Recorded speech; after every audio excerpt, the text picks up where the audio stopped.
รรมะงดงามฟังแล้วชื่นบาน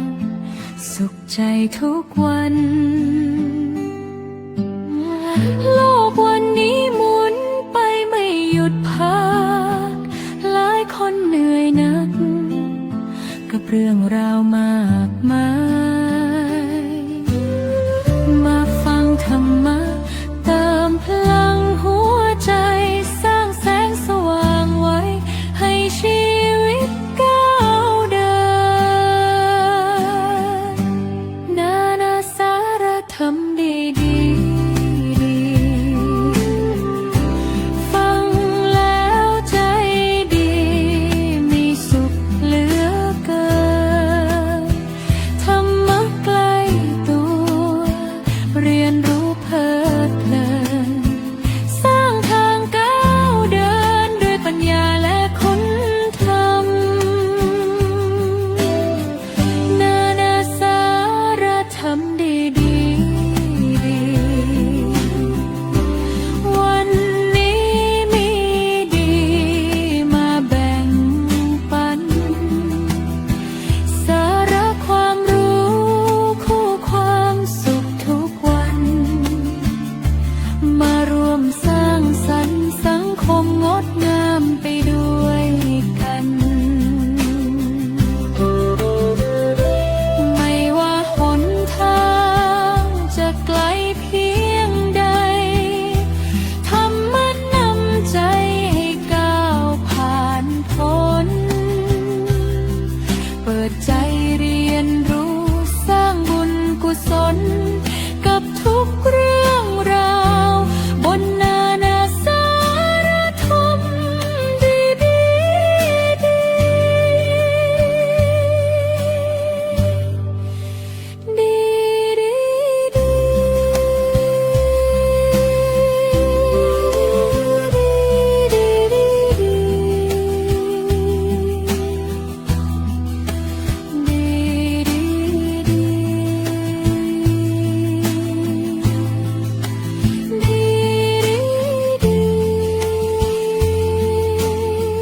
นานาสารธรรมดีๆ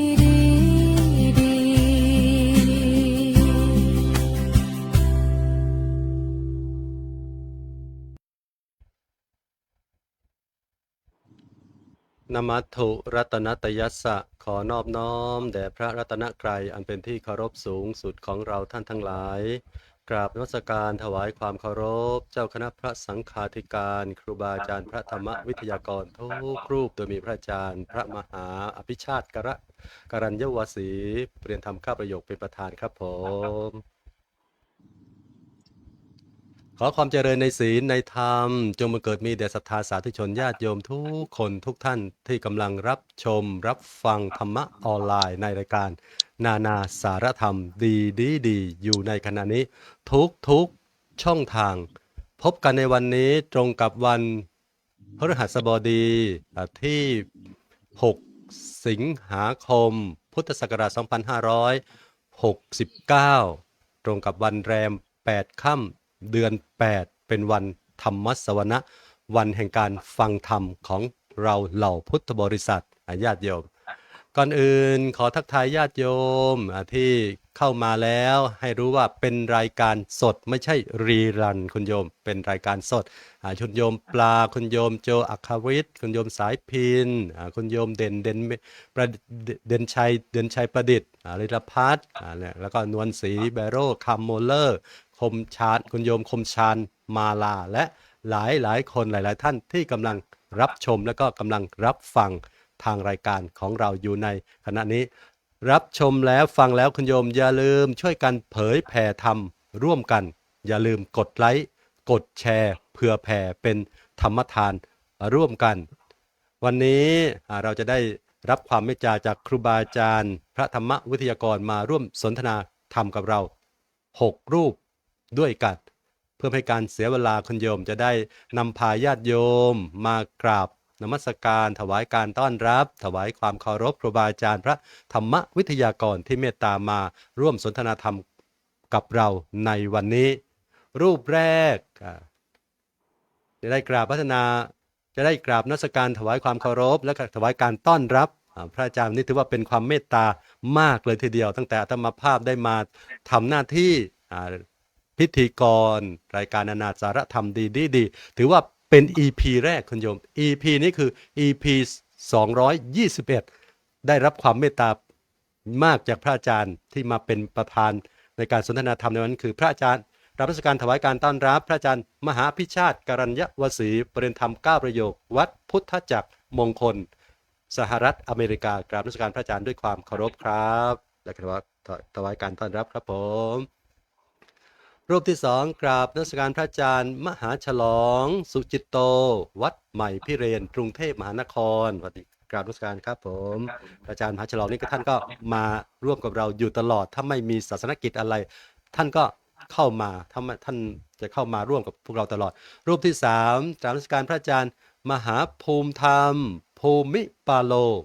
ประธานศูนย์ปฏิบัติธรรมดีประเทศอังกฤษตอนนี้ท่านไปรับหน้าที่รักษาการเจ้าอาวาสที่วัดโนนหนองขาม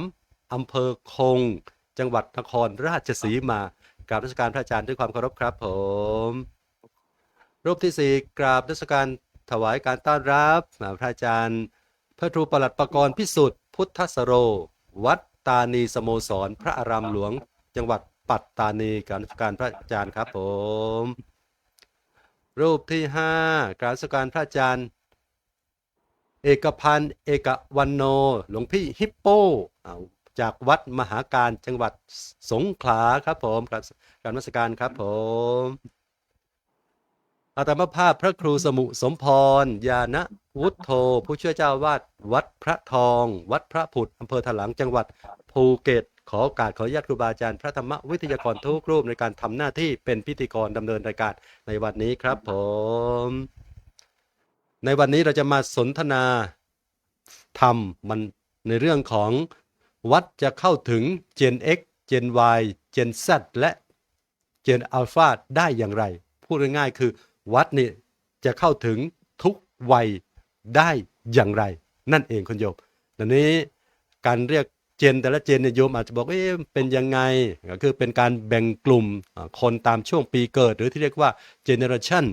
พูดเป็นภาษาอังกฤษเดี๋ยวต้องให้อาจารย์มหาพิชาติท่านได้พูดอาตมาพูดอาจจะไม่สมูทเท่าไหร่คุณโยมในการที่จะแบ่งตามที่เป็นวัยเป็นยุคเป็นสมัยไปนั้นวันนี้แหละเราจะรู้ว่าแต่ละรุ่นแต่ละช่วงวัยเนี่ยทำอย่างไรวัดจะเข้าถึงคนแต่ละรุ่นแต่ละยุคแต่ละสมัยได้อย่างไรวันนี้เราจะมาหาคำตอบกัน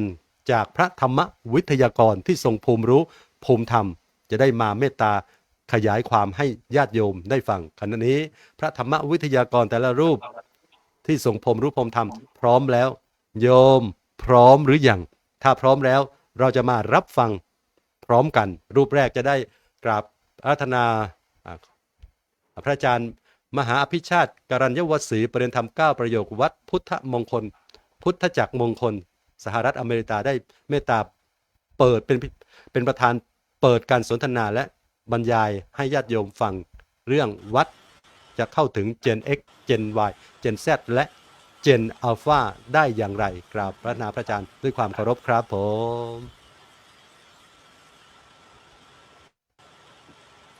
เมืองใดไม่มีทหารหารเมืองนั้นไม่นานเป็นข้าเมืองใดไร้จอมพาราเมืองนั้นย่อมเกิดขัดสนเมืองใดไร้สินโสพลเมืองนั้นไม่พ้นเสื่อมทรามเมืองใดไม่มีกวีแก้วเมืองนั้นไม่แคล้วคนหยามเมืองใดไร้นารีงามเมืองนั้นหมดความภูมิใจเมืองใดไม่มีดนตรีเลิศเมืองนั้นไม่เพลิดพิสมัยเมืองใดไร้ธรรมอำไพเมืองนั้นบรรลัยแน่เอ่ยขอนอบน้อมแด่พระรัตนตรัยขอถวายความเคารพและแสดงความนับถือพระเถรานุเถระคณะพระธรรมวิทยากรทุกรูปและก็ขอเจริญพรญาติโยมที่รับชมอยู่ทั่วทุกช่องทางนะผมก็ตื่นเต้นนะได้เป็นประธานนะมันไม่เคยได้เป็นประธาน สักทีท่านท่านหมีภูท่านหมีภูว่ามาเป็นประธานให้หน่อยพระอาจารย์นั่นนะแล้วก็ถือว่าอย่างที่ท่านพิธีกรบอกครั้งแรกที่ผมได้มาเข้าช่องนี้นะเมื่อคืนก็แอบไปย้อนฟังดูนะฮะไปย้อนฟังดูว่าที่ผ่านมาททำอะไรกันอย่างไรเพื่อจะได้วางตัวได้ถูกนะ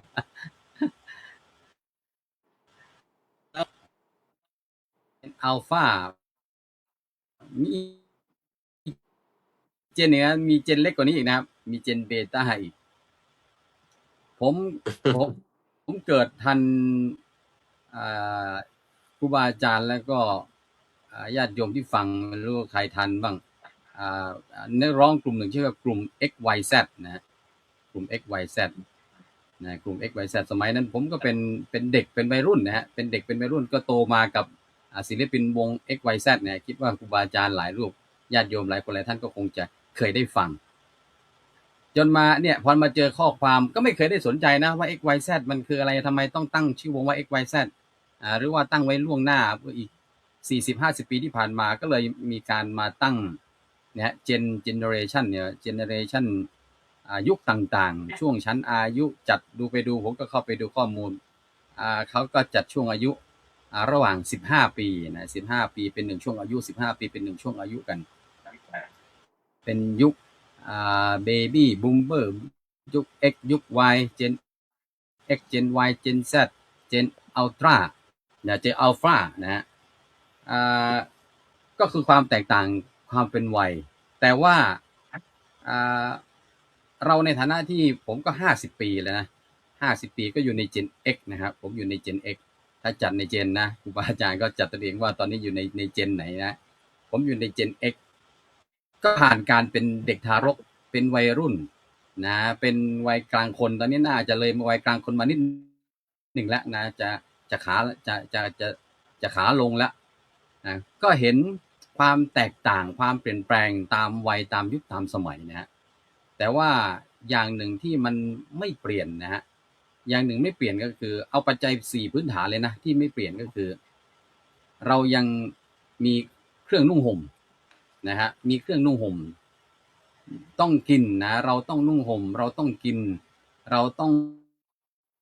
มีข้าวของเครื่องใช้ที่อยู่อาศัยเราต้องมียารักษาโรคอันนี้ปัจจัยขั้นพื้นฐานไหนสมัยไหน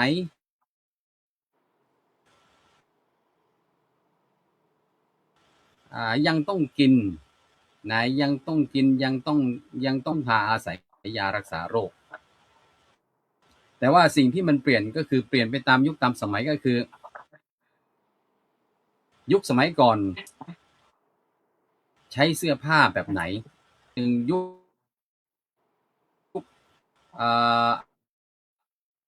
มันจะมีความนิยมความฮิตนะฮะ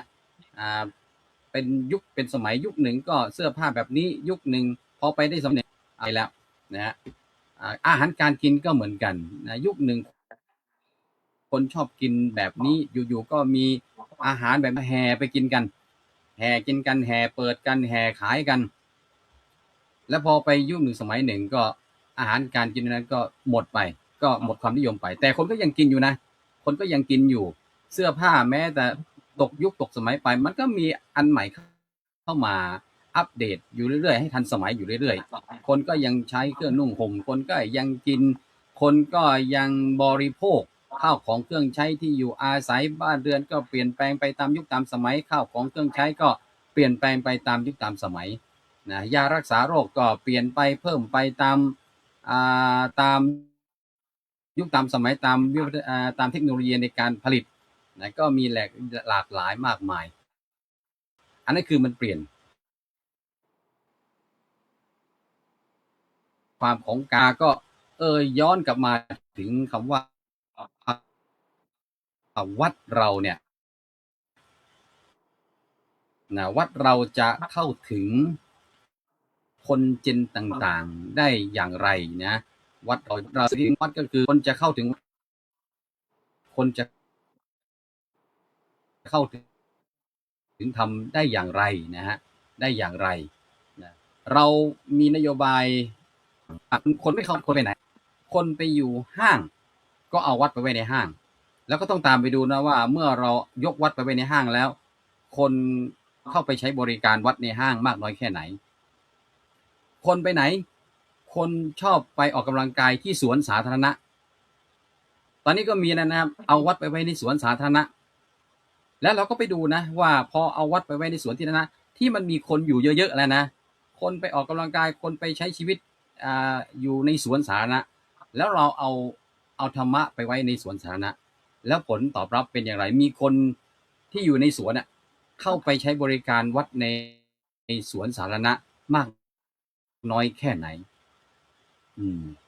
วัดในคุกนะ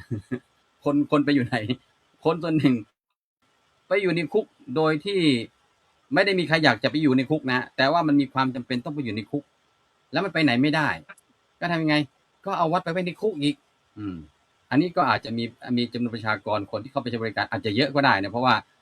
มันมีความกึ่งบังคับแล้วก็ไม่มีความเป็นอิสระแล้วก็อาจจะตรงใจหน่อยก็คือมีความทุกข์แล้วอาจจะทำอย่างไรให้ตนเองไม่ทุกข์เพราะคิดว่าวัดจะช่วยให้คลายทุกข์ได้แล้วนอกจากนั้นก็คือที่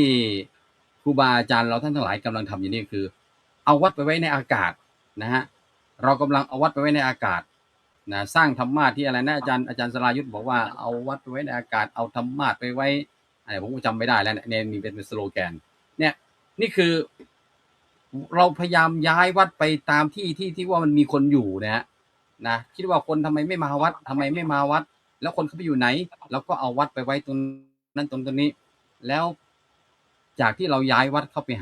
หาคนเนี่ยมันก็เป็นเชิงลุกนะครับมันก็เป็นการจัดการเชิงลุกดีแต่ว่าผลที่ได้รับการตอบรับมันเป็นไปตามที่คาดหวังหรือไม่เพราะฉะนั้นการปรับเอาวัดไปไว้ในที่ต่างๆเป็นเชิงลุกเพื่อให้วัดเป็นที่พึ่งทางด้านจิตใจเพื่อได้สื่อธรรมให้ถึงญาติโยมได้มันก็เป็นเรื่องที่ดีเป็นแนวคิดเป็นกลยุทธ์ที่ดีนะครับแต่ว่าก็ต้องรู้ว่าทำแล้วมันได้ผลมากน้อยแค่ไหนในขณะเดียวกันก็วัดส่วนใหญ่ก็ยังเข้าไปอยู่ในห้างไม่ได้เข้าไปอยู่ในสวนสาธารณะไม่ได้เข้าไปอยู่ในคุกไม่ได้เข้าไปอยู่ในอากาศก็ไม่ได้ไอ้ที่เป็นวัดจริงๆนะฮะวัดจริงๆทั่วไปก็ยังอยู่ในที่เดิมก็ยังเป็นสถานที่ที่คอยตั้งรับศรัทธาตั้งรับญาติโยมเมื่อไรญาติโยมจะเข้ามาถึงจะได้ให้ธรรมะได้พูดคุยได้สื่อสารกันเพราะฉะนั้นก็วัดจะอยู่ที่เดิมหรือไปอยู่ในห้างอยู่ในสวนสาธารณะไปอยู่ในคุกหรือไปอากาศกันแล้วแต่นะฮะอยู่ที่ไหนก็ตามถ้าหากว่าวัดแสดงให้คนทุกมีความจำเป็น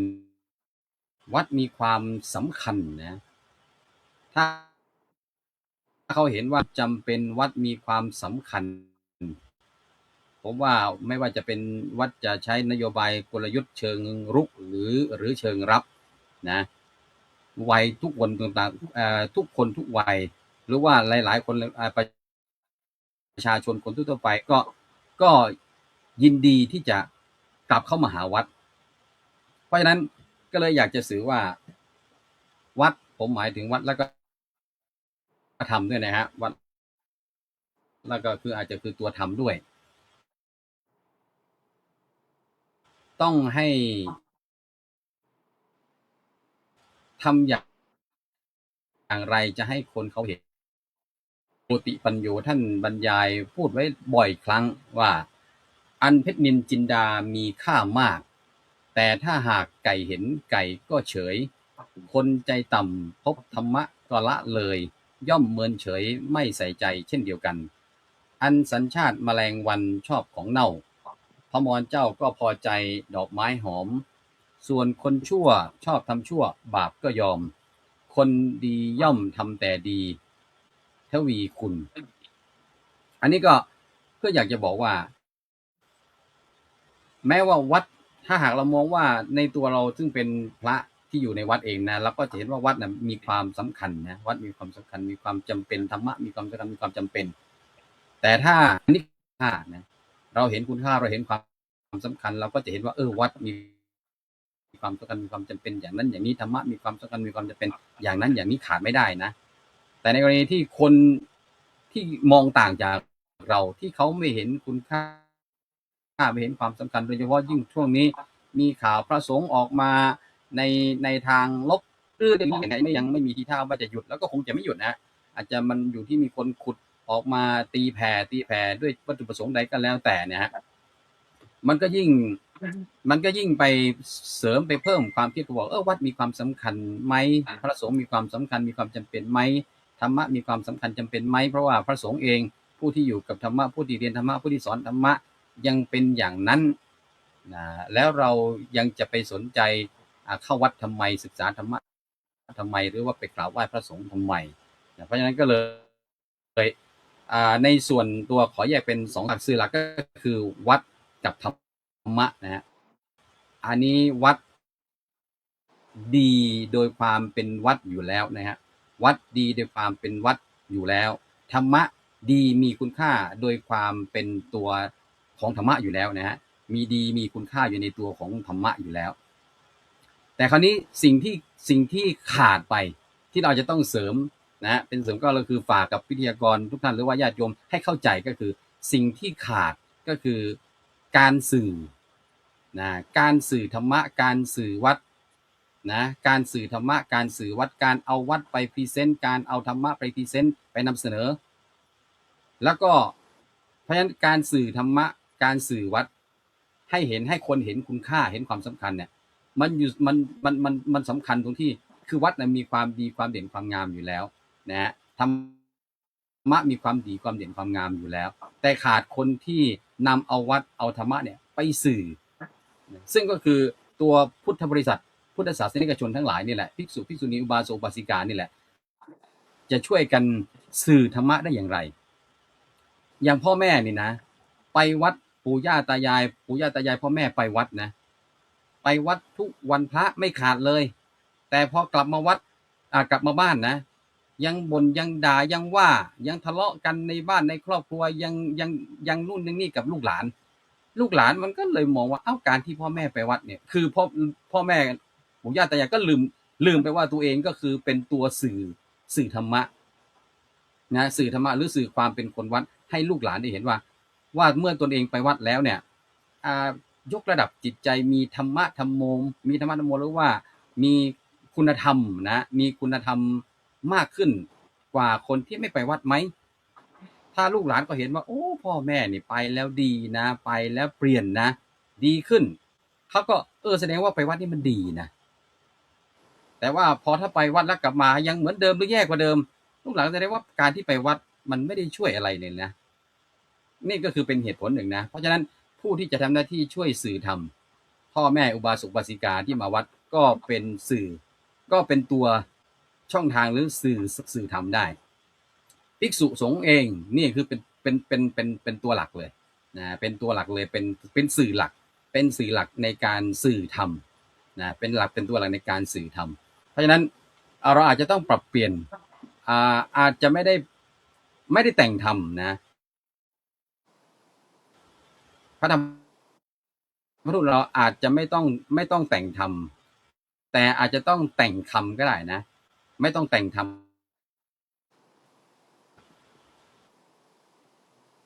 ยาบางชนิดนะ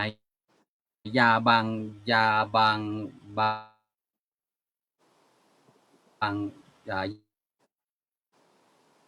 งชนิดอาหารบางอย่างปรุงอาหารทื่อๆไปมันก็คนไข้กินไม่อยากกินยาพอกินแล้วก็ไม่อยากกินอีกแล้วเพราะว่าไม่ชอบรสชาตินะไม่ชอบรสชาติไม่ชอบรูปแบบของยาคนที่มากินอาหารก็เหมือนกันได้พ่อครัวที่ปรุงวัตถุดิบไม่เก่งปรุงอาหารไม่เก่งมาทีเดียวก็ไม่กินอีกแล้วร้านนี้ไม่ไปแล้วไม่กินอีกแล้ว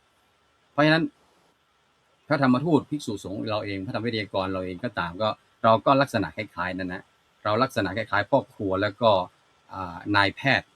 หมอผู้ที่ปรุงยาแล้วก็พ่อครัวผู้ปรุงอาหาร ต้องอาศัยพระพุทธเจ้าของเรานะดูพระพุทธเจ้าของเราเป็นหลักพระพุทธเจ้าที่ว่าเป็นนายแพทย์เป็นหมอที่ฉลาดที่สุดในการที่จะให้ธรรมโอสถแก่ประชาชนตรวจดูตรวจดูจริตตรวจดูภูมิธรรมตรวจดูภูมิตรวจดูภูมิหลังของคนคนนั้นว่ามีจริตอะไรอย่างไรและจะให้ธรรมะอะไรอย่างไรให้ธรรมะตรงกับโลกเนี่ยคือแต่ว่าธรรมวิทยากรบางเรานะครับผมเคยไปทางผมเคยไปอยู่ที่สมุยเนี่ยสมุยเคยไปอยู่สมุยอยู่ 2-3 เดือนมีหลวงพ่อเจ้าวาดวันหนึ่งท่านก็ทำหน้าที่ของท่านดีนะครับท่านก็ทำหน้าที่ของท่านดีคือท่านจะเทศทุกวันพระเลยไม่ว่าจะเป็นในพรรษานอกพรรษาเทศทุกวันพระเลยแล้วก็ไม่ให้ลูกวัดเทศด้วยนะท่านเทศเองเพราะถือว่าการให้ธรรมะเป็นหน้าที่ของเจ้าอาวาสประมาณนั้นผมก็ไปนั่งฟังอาทิตย์2 อาทิตย์ท่านเทศเรื่องอะไรท่านก็เทศเรื่องตอนนั้นผมไปท่านก็ไปสิกขาบทของภิกษุณีมาเทศให้โยมฟังท่านก็อ่านไปนะครับวันนี้สิกขาบทวันนี้หมวดหมวดไหนสิกขาบทมี10สิกขาบทท่านก็ว่าไปจบก็เอวังก็มีด้วยประการฉะนี้ญาติโยมก็สาธุญาติโยมก็สาธุก็เลยกลายเป็นว่าฟังเทศก็กลายเป็นฟังเอาบุญนะฮะฟังเอาบุญไม่ได้ฟังเอาสติปัญญามีหลวงตาลูกหนึ่งท่านเคยฟังผมบรรยายอยู่วัดตอนที่ผมอยู่ที่เกาะสมุยนะฮะโอ้อยากให้ท่านมาหาจะมาเทศที่วัดนี้จังผมบอกโอ้ไม่เลยเพราะว่างานเทศเนี่ยเป็นเรื่องของเจ้าวาดนะผมเป็นอาคันตุกะด้วยผมไม่ได้เทศหรอกแล้วมันมีเหตุบังเอิญวันหนึ่งนะหลวงพ่อเจ้าวาดป่วยวัดนั่นแหละเจ้าวาดป่วยก็จุดกันตอนนั้นเลยเอางั้นก็นิมนต์ท่านมหาเทศนะผมไปเทศทีเดียวนะดังไปทั้งสมุยนะไม่ใช่ผมเทศดีนะไม่ใช่ผมเทศดีนะแต่เพียงแค่ว่าการสื่อธรรมผมอ่ะมันแตกต่างจากวิธีการมันปรับไปคนเรารู้ว่าคนอยากฟังอะไรคนชอบอะไรที่ฟังแล้วเขารู้เรื่องนะฮะลือกันทั้งสมุยเลยใช่ไหมครับหลังจากนั้นเกิดอะไรขึ้นผมไม่ได้ไปวัดนั้นอีกเลยนะครับเขาไม่ให้ผมไปวันนั้นอีกเลยเพราะว่าคือวัดผมที่ผมไปอยู่อ่ะมันยังเป็นวัดยังไม่ถูกต้องนะเขาต้องให้ไปร่วมกิจกรรมวันพระกับอีกวัดหนึ่งกลายเป็นว่าเทศดีโยมชอบใจจังเลยได้ไปครั้งเดียวแล้วก็ไม่ได้เทศอีกเลยอันนี้คือเพียงการพระสงฆ์พูดเป็นผู้สื่อนะต้องฉลาดในการสื่อธรรมนะต้องฉลาดในการสื่อธรรมนะเพราะว่าคนฟังนะครับเขามีประมาณอยู่4อย่างนะฮะที่เราชอบมีประมาณ4อย่างคือรูปประมาณิกาบางคนชอบรูปเนี่ยเปลี่ยนหน้าตาเอา AI มาช่วยหรือเปล่าเนี่ยอย่างผมเนี่ยผมมีหน้าตาเป็นอาวุธนะถ้าคนที่ต้องการดูรูปร่างหน้าตาพระนักเทศเนี่ยนะผมนี่ไม่ผ่านเลยนะยอมปิดใจไม่เปิดใจยอมรับแล้วแต่พอได้ยินเสียง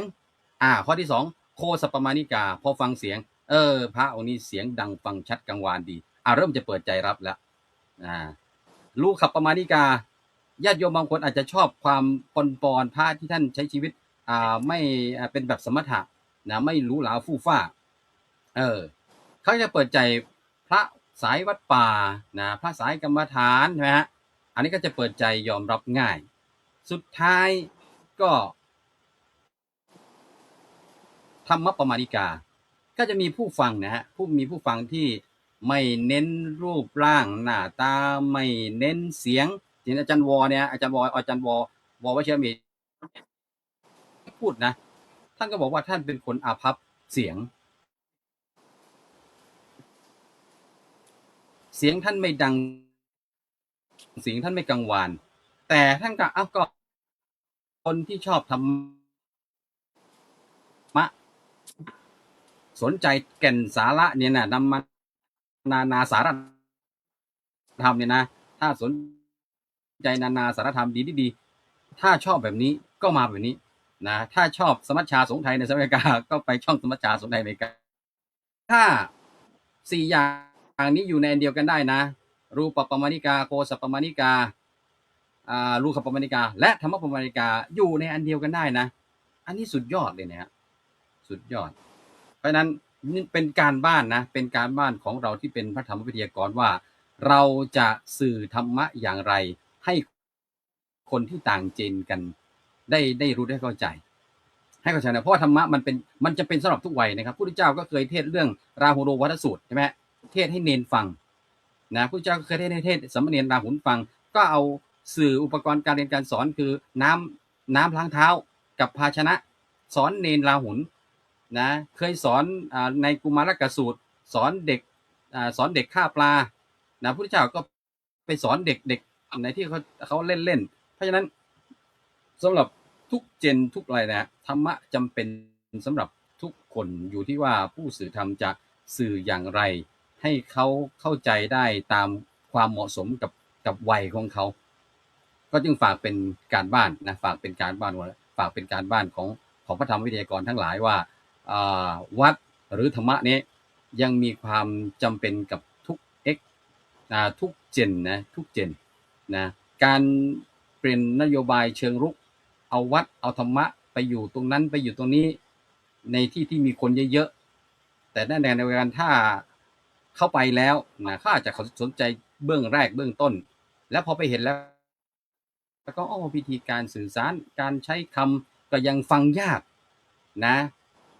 พูดเหมือนคนละภาษาอย่างเงี้ยทำวิธีก่อนทุกรูปว่าต่อไปเราแม้แต่เราจะเทศออนไลน์เนี่ยฮะเทศอย่างไรให้สิ่งที่เขาติดตามอยู่สิ่งที่เขาสนใจอยู่ในปัจจุบันแล้วดึงกลับเข้ามาหาหลักธรรมะของเรามันก็เข้าใจวงเกิร์ลเจเนเรชันนะแล้วก็มีเกิร์ลแก๊งญี่ปุ่นตอนเกาหลีกำลังดังนะก่อนจะเข้าให้เด็กๆมาแล้วก็สอนหนังสืออันนี้ก็เป็นหลักในการเป็นวิธีการอุบายวิธีนะเป็นอุบายวิธีในการต่างๆให้เข้าหาธรรมก็ฝากเปิดประเด็นไว้ในเบื้องต้นนี้ว่าวัดหรือธรรมะนั้นยังมีความสำคัญสำหรับทุกเจนส่วนเขาจะเข้าถึงได้อย่างไรนั้นผมโฟกัสไปที่ผู้ทำหน้าที่ในการสื่อพีเศษคนที่จะมาเป็นพรีเซนเตอร์นำเสนอวัดนำเสนอธรรมะก็คือพวกเราท่านทั้งหลายนั่นแหละจะต้องมาเป็นผู้ที่ฉลาดในการที่จะสื่อธรรมครับผม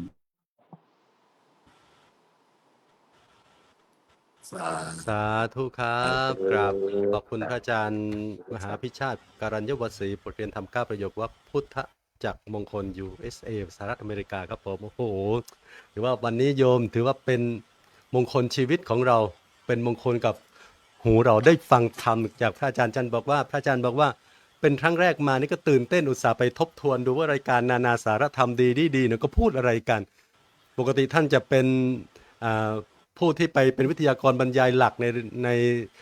ของสมัชชาสงฆ์ไทยเสียงธรรมสมัชชาสงฆ์ไทยในสหรัฐอเมริกาผมก็ติดตามอยู่ประจำนะครับผมแชร์ให้ตลอดติดตามอาจารย์ก็โอ้โหเป็นผู้ที่มีภูมิรู้ภูมิธรรมแล้วก็สื่อสารธรรมได้ดีมากๆเลยครับผมแล้วก็วันนี้ท่านบอกว่าได้รับเกียรติให้มาเป็นประธานรู้สึกจะเคอะเขินไปนิดหนึ่งจะเป็นเรื่องปกติธรรมดาแต่ว่ามาปุ๊บเนี่ยโยมต้องนิมนต์มาอีกนะท่านไปเทศที่กระบี่เนี่ยเทศทั้งเดียวดังไปทั่วกระบี่มานานาสารธรรมดีก็อาจจะเหมือนกันดังไปทั่วโลกเหมือนกันนะแต่ว่าอย่าบอกว่านิมนต์ครั้งเดียวนะอาจารย์ภูมิธรรมมีโอกาสก็นิมนต์ท่านมาบ่อยๆโดยเฉพาะวันนี้ท่านมาให้ข้อคิดแก่พวกเราคุณโยมท่านอยู่บอกตัวเองว่าท่านอยู่ในยุคเจน Z หรือจะเจน X เจน X ท่านอยู่ในยุคเจน X เนี่ย XYZ เนี่ยนักร้องรุ่นนั้นเนี่ยท่านฟังบ่อยผมก็ติดตามเหมือนกันอยู่ใกล้ๆรุ่นใกล้กันธรรมวิทยากรหลายรูปก็อยู่ในวัยรุ่นใกล้เคียงกัน XYZ เนี่ยส่วนมากอยู่ระหว่างนี้ฉะนั้นการที่เราแต่ละรูปแต่ละท่านเนี่ยมีโอกาสมาเผยแผ่ธรรมเนี่ยเราจะเห็นว่า วัดของเราเนี่ยจะเอาไปเข้าอยู่กับคนในยุคในช่วงวัยจะเข้าถึงได้อย่างไรพระอาจารย์ท่านเสนอแนวคิดที่ดีมากคุณโยมบางทีเอาไปตามคนเอาไปอยู่ที่ห้างก็เคยจัดมาแล้วเอาไปเคยอยู่ที่สวนสาธารณะก็ไปอยู่มาแล้วเอาไปอยู่ที่คุกมีหรือเปล่าไม่รู้นะก็มีมาแล้วเอาไปอยู่ที่ไหนที่สำคัญเอาไปอยู่ที่อากาศที่พระอาจารย์สรายุทธท่านพูดบ่อยๆ สร้างวัดในอากาศสร้างธรรมาสในท้องนภาอะไรนี่นะหรือว่าท้องฟ้าอะไรเนี่ยที่ชวนญาติโยมมาเนี่ยก็เป็นส่วนหนึ่งที่เป็นการทำบุญถ้าสร้างวัดแต่พระอาจารย์บอกว่าทางที่ดีเนี่ยเอาวัดไปอยู่ที่ไหนดีอยู่ในใจคนคือนำธรรมะเนี่ยเอาไปอยู่ในใจคนนี่สำคัญเลยโยมเอาธรรมะเนี่ยว่าสร้างธรรมะเนี่ยเอาสิ่งที่เราจะสื่อธรรมะเนี่ยเอาไปให้ญาติโยมตอนนี้เราเอาวัดเป็นที่พึ่งทางจิตใจของเราให้ได้เหมือนเดิมเนี่ยว่าการสื่อธรรมะเนี่ยสิ่งที่สำคัญที่เราขาดไปเนี่ยพระอาจารย์เน้นว่าการสื่อธรรมะคือตัวเรานี่แหละเหมือนเราไปวัดแล้วประพฤติปฏิบัติยังไงมันดีขึ้นหรือไม่อย่างไรบางคนไปวัดเพราะโยมพ่อโยมแม่ไปวัดกลับมายัง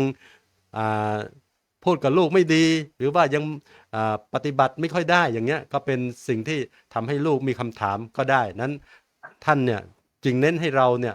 เอาการสื่อธรรมะโดยเฉพาะพุทธบริษัทครูบาอาจารย์พระธรรมวิทยากรเนี่ยเป็นหลักในการที่จะสื่อธรรมะให้ถึงญาติโยมและที่สำคัญวัด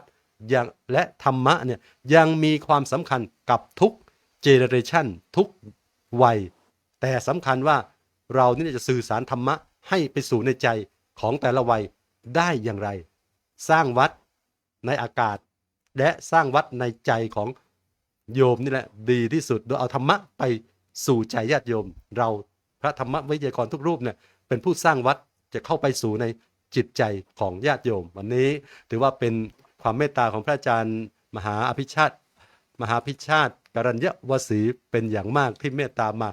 ร่วมบรรยายสนทนาธรรม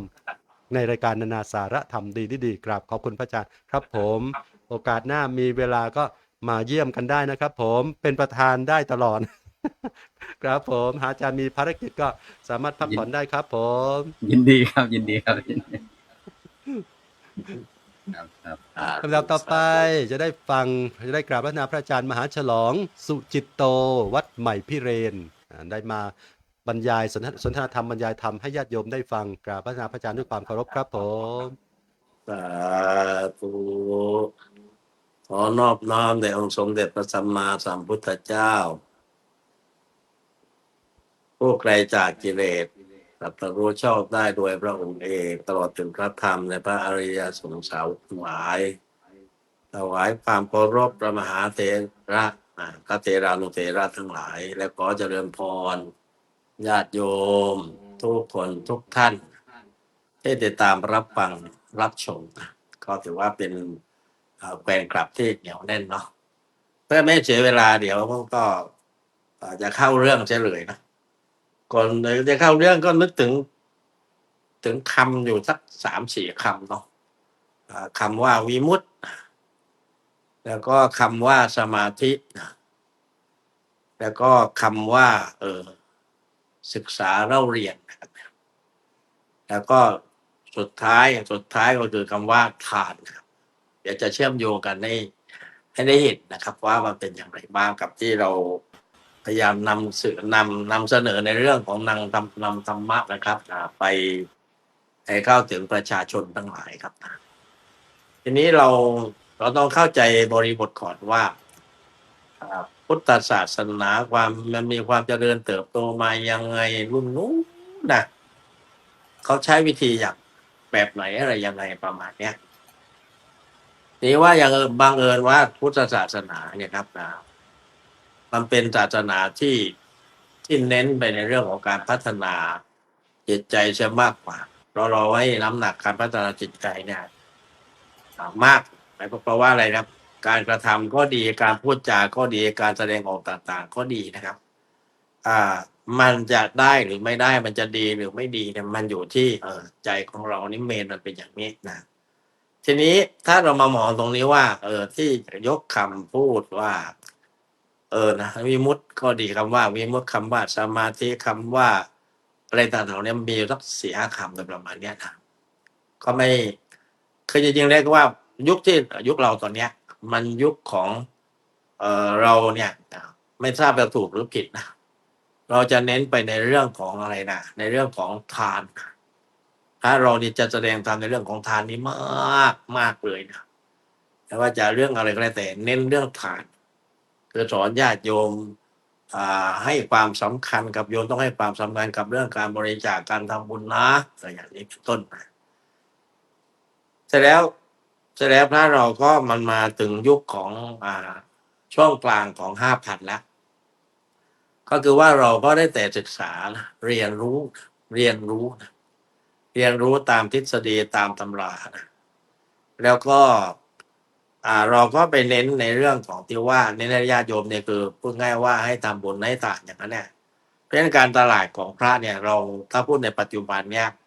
มันจะสวนทางกับการตลาดของพระพุทธองค์ในสมัยโน้นสมัยต้นพุท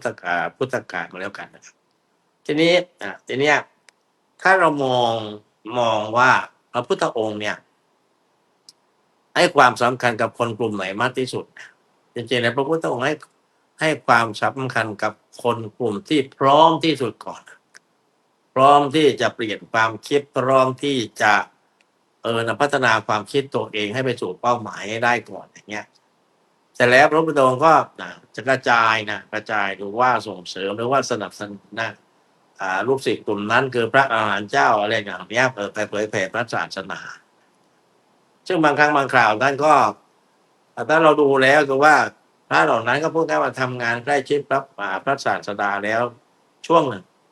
เสร็จแล้วก็ที่เราศึกษาดูอะไรดูพุทธประวัติอะไรต่างๆนี้เป็นต้นใช่ไหมครับอัครสาวก80 อสีติอย่างเงี้ย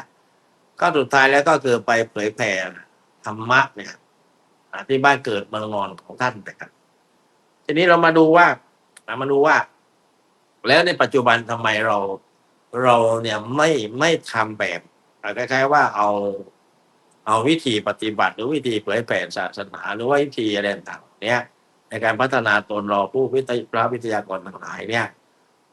เราควรจะทำยังไงนะถ้าเราเข้าใจตรงนี้ครับเราเข้าใจตรงนี้ว่าคนเราจะดีจะชั่วอะไรก็แล้วแต่มันขึ้นอยู่กับความคิดของเราคือว่าจิตของเราทีนี้ในแต่ละช่วงวัยเราจะนำเสนอแนวหรือว่าคำสอนที่พระเจ้าตรัสเอาไว้เนี่ยเราจะนำเสนอในแต่ละกลุ่มอย่างไรอย่างเช่นกลุ่มอย่างผมเนี่ยอย่างธรรมภาพเรียกว่ากลุ่มเบบี้บูมเมอร์เลยใช่ไหมแก่แล้วจะ70แล้วอย่างเงี้ยก็โอเคนะเราควรจะนำเสนอยังไงนะแล้วก็กลุ่มลงไปจนไปถึงเจนอะไรนะ เจนอัลฟาเนี่ยครับเราควรจะนำเสนออย่างไรโดยที่มีแพทเทิร์นว่าเราต้องเข้าใจก่อนว่าทุกสังคมนะครับทุกสังคมทุกคนน่ะแต่ว่าจะยากดีมีจนอะไรก็แล้วแต่ทุกสังคมมันอยู่กับด้วยเรื่องปัญหาทั้งนั้นแหละก็อยู่กับด้วยทุกนะอยู่กับความที่ว่ามันไม่พอดีไงทีนี้ว่าไม่พอดีเพราะอะไรเราก็พูดง่ายๆว่าเราจะนำเสนอธรรมะอย่างไรให้คุณอยู่กับในยุคปัจจุบันเนี่ยให้เรารู้จักไอ้ตัวปัญหาตัวทำให้เกิดปัญหาเนี่ยต่างเนี่ยแล้วก็คือตัวปัญหามันแต่ถ้าเราดูเนี่ยในยุคนี้ถ้าเรามองเลยคือว่านะคนในเจนอะไรครับเจนบูมเบบี้บูมเมอร์ใช่ไหมครับเนี่ยมักจะนำปัญหาเนี่ยมักจะอะไรก็แล้วแต่ฝากไว้ให้คนรุ่นหลังเจนอัลฟาเจนทุกเจนที่เหลือเนี่ยมันคือพูดง่ายว่าไปแก้ปัญหากันแล้วกันทีนี้พอเป็นอย่างนี้กันมาปั๊บมันพูดง่ายว่าเนื่องจากว่าการพัฒนาไม่ว่าจะเป็นประเทศหรือจะเป็นโลกหรือว่ามันติดทิศทางมาตั้งแต่ต้นถ้ามองในเชิงกระแสธรรมที่พระเจ้าตรัสนะแล้วก็เป็นอย่างนี้แหละแต่ว่าเราเองพระเราเองพูดง่ายว่าองค์ไหนที่มีความสามารถเนี่ยก็มักจะไม่ค่อยมีโอกาสในการนำเสนอธรรมะหรือว่าเราเรียกว่าไม่มีโอกาสในการนำธรรมะหรือว่านำวิธีคิดของแต่ละท่านเนี่ยไปสู่ประชาชนได้เพราะว่าอย่าลืมว่าระบบของเราเนี่ย มันเป็นระบบที่ว่าเราเนี่ยถูกปลูกฝังในเรื่องของอนุรักษ์นิยมนะงั้นถ้าพูดตรงเนี้ยระบบของพระสงฆ์เราการปกครองเราอะไรก็ดีรวมมันไม่เอื้อ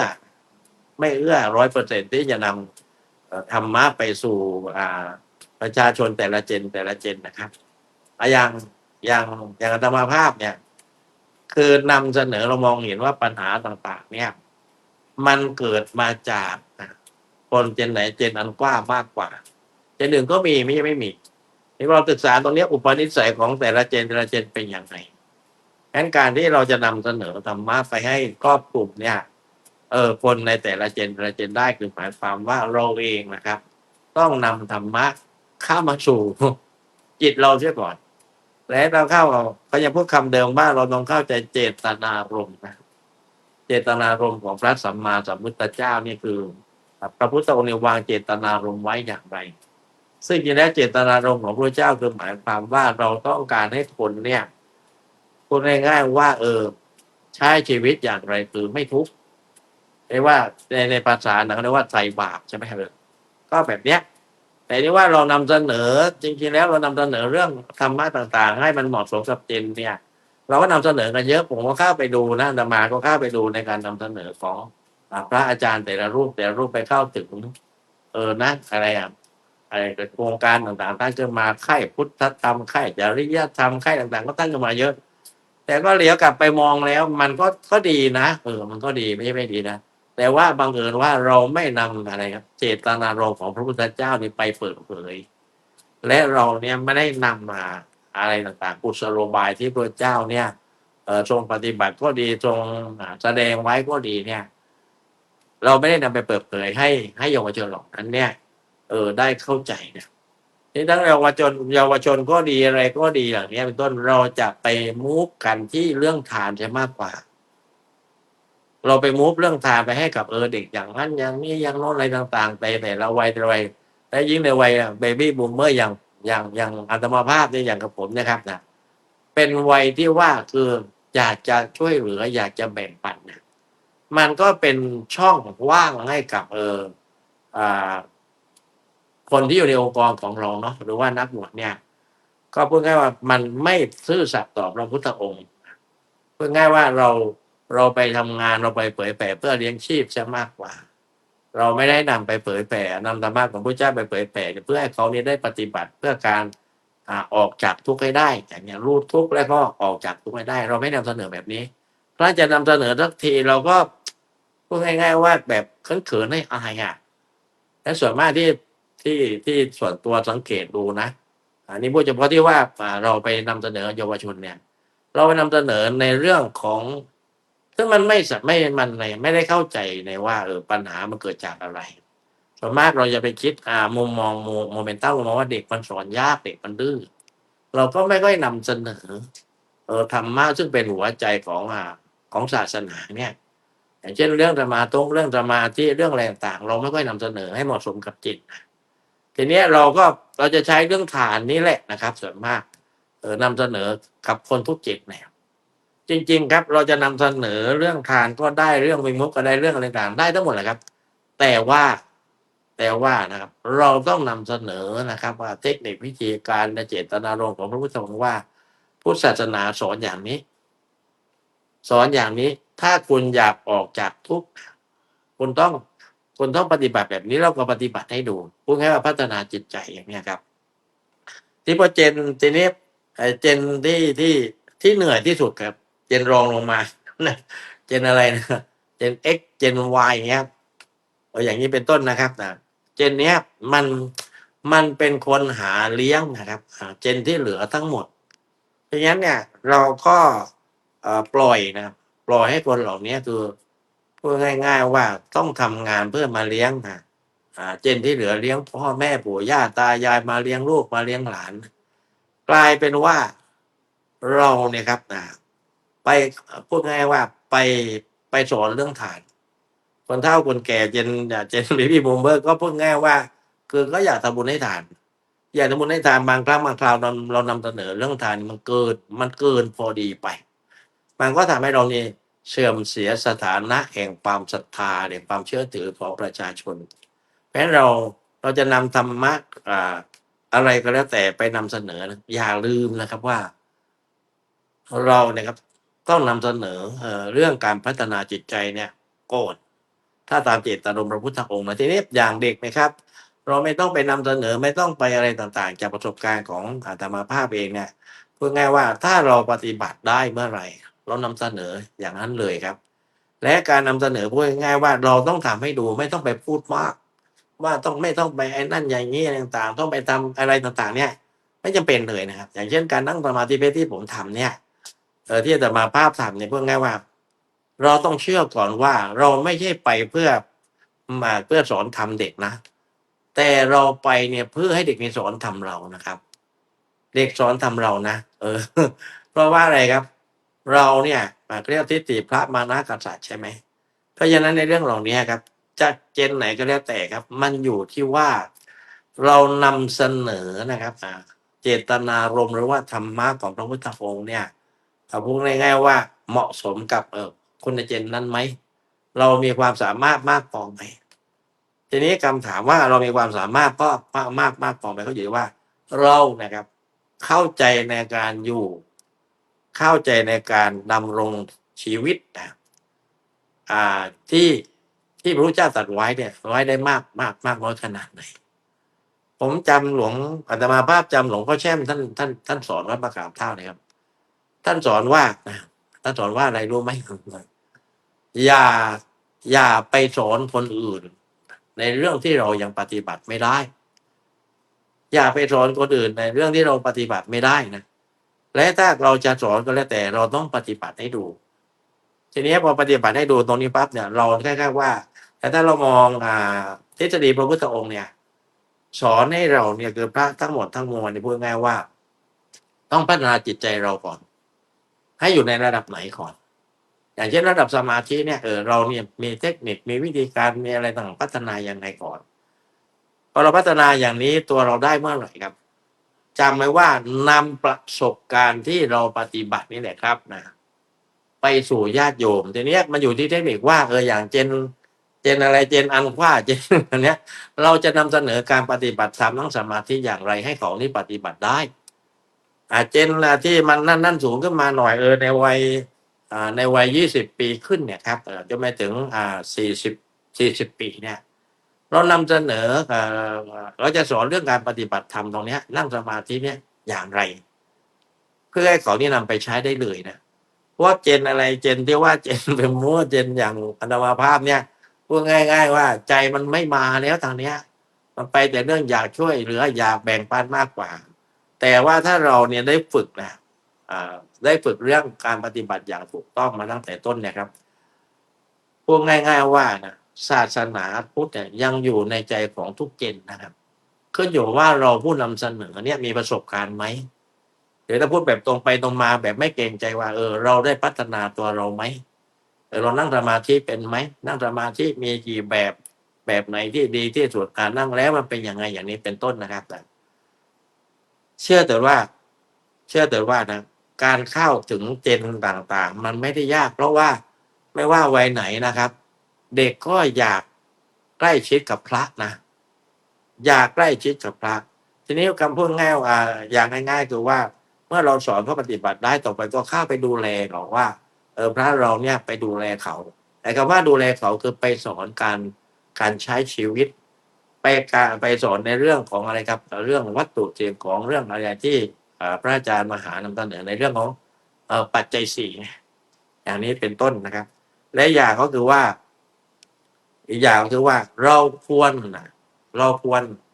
จัดโครงการจัดอะไรก็แล้วแต่ครับคือว่าให้ทุกคนเข้าถึงการปฏิบัติที่ถูกต้อง และเมื่อเข้าถึงการปฏิบัติถูกต้องได้แล้วต่อไปเราก็พูดง่ายว่าทำอย่างไรให้คนมีฮิริโอตตัปปะมากขึ้นก็ไม่มีอะไรมากไปกว่าว่าให้คนที่ปฏิบัติธรรมให้คนประพฤติธรรมแค่นี้แหละไม่มีแล้วโดยส่วนตัวอาตมาภาพเชื่อว่าโยมทุกคนอยากมากที่จะปฏิบัติธรรมอยู่แล้วเท่าที่ไปสอนเท่าที่ไปเจอนะอย่างเนี้ยอาจารย์มหาหมีภูว่า เห็นไหมโอ้วัดนี่ไปมาคน30-40 คนเลยนะผมนี่ชอบใจมากเลยว่านะคือว่าโอ้ไม่ธรรมดานะครับคนต้องการปฏิบัติธรรมมีเยอะ แต่ว่าคนสอนปฏิบัติธรรมมันไม่มี อันเนี้ยคำถามว่าเราจะเติมเต็มให้กับสังคมอย่างไรนะครับ อันนี้เป็นเรื่องที่เราต้องถกคิดแล้วก็พูดง่ายว่า อย่ารอผู้ใหญ่ครับ เพราะผู้ใหญ่ที่ท่านก็อยู่ในอายุเท่าไหร่แล้วอะผู้บริหารของเรา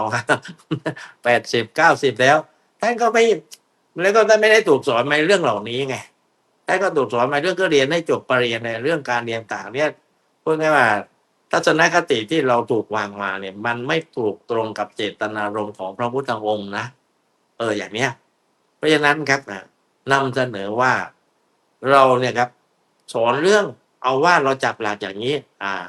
จับหลักศีลสมาธิปัญญา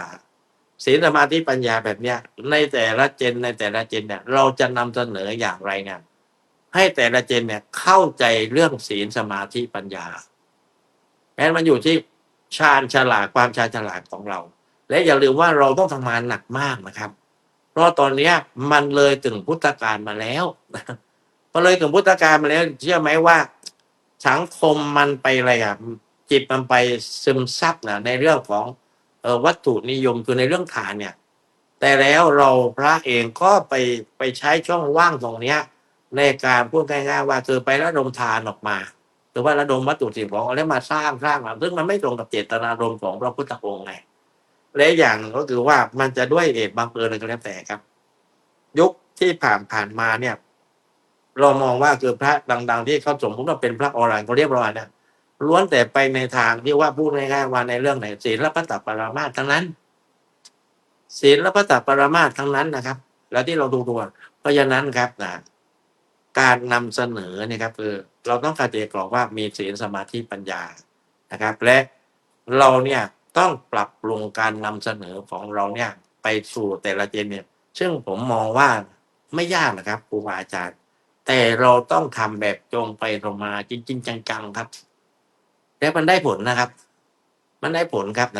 ทีนี้คำถามว่าที่อาตมาภาพเจอนะแล้วท่านเอาเงินที่ไหนมาทำงานเราก็ต้องย้อนกลับไปว่าพระพุทธเจ้าเนี่ยท่านทรงปฏิบัติแบบไหนคือปฏิบัติให้คนศรัทธามีคนมีความเชื่อมั่นเมื่อไหร่คนเหล่านั้นนะครับ จะเตรียมปัจจัยสี่แล้วก็เตรียมอะไรต่างๆวัตถุดิบอะไรต่างๆให้เราเนี่ยได้ทำงานนะครับ ได้ทำงาน สรุปก็คือว่าเรานำวางหลักทำให้มันแน่นอนว่าศีลสมาธิปัญญาเนี่ย เราจะเริ่มอะไรก่อน แต่อย่างตัวอาตมาภาพตัวกับผมเนี่ยผมกับอาตมาภาพก็จะเริ่มจากตัวสมาธิก่อน เพราะว่าอะไรครับสังคมปัจจุบันเป็นสังคมที่คนขาดสมาธิกันเยอะมากมากนะครับ มากเลยครับอันเราเห็นจุดบอดของสังคมแล้วเราก็ต้องนำเสนอแบบนี้เนาะและทีนี้การนำเสนอสมาธิเพื่อให้มันไม่ต้องไปสอนอะไรมากครับ สอนด้วยการทำให้ดูครับ แค่เนี้ยอะไรที่เขาขาดตกบกพร่องของไม่พออะไรต่างๆ เนี่ย เราก็ไปเสริมให้ เสร็จพูดง่ายๆว่าเอาอะไรเอาเงินทองเนี่ยจากคนที่มีสตังค์ไปให้ไปให้กับคนที่ไม่มีสตังค์อย่างนี้เป็นต้นนั้นพระคือเป็นอะไรครับ เป็นผู้จัดสรรปันส่วน ในเรื่องของอะไรครับในเรื่องของทั้งเรื่องธรรมะทั้งเรื่องวัตถุอะไรต่างๆโอกาสนะครับนี่พูดมานานแล้วนะ เดี๋ยวขออีก2-3 นาทีแล้วกันนะครับว่าเราจะจัดสรรปันส่วนได้ยังไง ถ้าเราสามารถนะครับ เราสามารถสอนเรื่องสมาธิเรื่องศีลสมาธิปัญญาการปฏิบัติอะไรต่างๆเหล่านี้ให้ทุกคนเข้าใจได้ซึ่งการก็ไม่ได้ยากอะไรครับ ไม่ได้ยากอะไรเลย เด็กนักเรียนเนี่ยมันให้ทานมันอยากให้อยู่แล้วแต่ไม่ใส่บาตรตอนปีใหม่ตอนวันทั้งเลย เด็กมันอยากจะทำอยู่แล้ว เด็กเหล่านี้ยายเนี่ยอยากทำบุญนะแต่บังเอิญว่าเราเนี่ยพูดง่ายๆว่าไปตั้งอะไรที่มันพูดง่ายว่าทำเพื่อหวังผลตอบแทนเนี่ยแต่พูดตรงไปตรงมาคือหมายความว่าเราไปเน้นที่หวังได้ทานจากอยู่ แล้วก็มาหล่อเลี้ยงชีวิต ซึ่งมันก็ไม่ถูกซะทีเดียว แต่เราควรทำยังไงว่าไอ้ทานที่มาหาเราเนี่ย ให้มันเป็นทานบริสุทธิ์ทานบริสุทธิ์มาจากใจปรุงให้สะอาดบริสุทธิ์ คือเราต้องไปสอนญาติโยมนี่แหละให้มันบริสุทธิ์นะครับแล้วสอนให้เขาเข้าใจและการสอนให้เข้าใจไม่ต้องกลัวครับทำให้เขาดูครับอย่างอาตมาภาพกับผมนี่ไปสอนนักเรียน ผมทำให้ดูนะครับแล้วไม่ต้องไปทำอะไรมาก2 นาทีเด็กทำได้แล้ว ทีนี้วัย60 70พวกนี้ทำให้ดูไม่ว่าต้องไปให้กำลังใจด้วยนะ เออ ต้องอย่างนี้นะ อย่างนั้นนะโยมนะอย่างนั้นนี่ก็ว่าไปไอ้วัยกลางคนพวกนี้ครับ นอกจากนั้นแล้วนะเราสอนเรื่องสมาธิก่อนแล้วเราชี้ให้เขาเห็นประโยชน์ว่า ถ้าคุณมีสมาธิในการทำงานในการใช้ชีวิต คนอย่างคุณนี่แหละเนี่ย เป็นอะไรเรียกว่ามีศักยภาพมากที่จะพูดง่ายๆว่าเป็นแกนกลางในการนำความเจริญไปให้ประเทศชาติเพราะงั้นครับเราควรจะไปเน้นตรงไหนครับ เน้นถ้าเป็นวัยเด็กเราสอนก่อนครับ เน้นธรรมะนำไปให้เขาเข้าถึงก่อนศีลสมาธิปัญญาอยู่ที่ว่าเรามีเทคนิคการนำเสนอแบบไหน และต่อไปเจนเบบี้บูมเมอร์ในพวกนี้ไม่ต้องนำอะไรมากครับ แค่นำเสนอว่าแบบนี้เป็นบุญและบุญสูงสุดคือบุญจากการปฏิบัติธรรมทั้งสมาธิส่วนเจนตรงกลางนะครับเนี่ยไว้ทำงานต่างๆตรงเนี้ยเขาเครียดใช่ไหมครับเขาเครียดเขาเป็นโรคอะไรต่างๆมากมายเราก็นำเสนอในเรื่องสมาธิด้วยการปฏิบัติธรรมเพื่อผ่อนคลายสิ่งเหล่านั้น แค่นี้ครับนะฉะนั้นอยู่ที่ว่าเรากล้านำเสนอไหมเรากล้ามากพอไหมถ้าเรากล้าแล้วเราพูดไงว่าถ้าเรากล้าปั๊บเราเข้าใจปั๊บเราต้องเสียสละตัวเราในเรื่องของการศึกษาภาคทฤษฎีของการปฏิบัติ และทำให้ได้รู้เลยแล้วก็ไปสอนนะครับเพราะฉะนั้นมันต้องมีเทคนิคในการนำเสนอก็ไม่ยากจากประสบการณ์เท่านั้นแหละครับเพราะคนมันพร้อมที่จะปฏิบัติตามนี้อยู่แล้วนะครับ ก็ได้พูดมาพอสมควรแก่เวลาเนาะสรุปให้ฟังว่า1ครับ เราเนี่ยจะนำเสนอศีลสมาธิปัญญาไปสู่ไปแก่สู่เจนต่างๆได้อย่างไรเนี่ย ก็ง่ายนิดเดียวครับคือนำเสนอคือทำให้เขาดูเป็นตัวอย่างนะครับนะแล้วก็อย่างก็คือว่า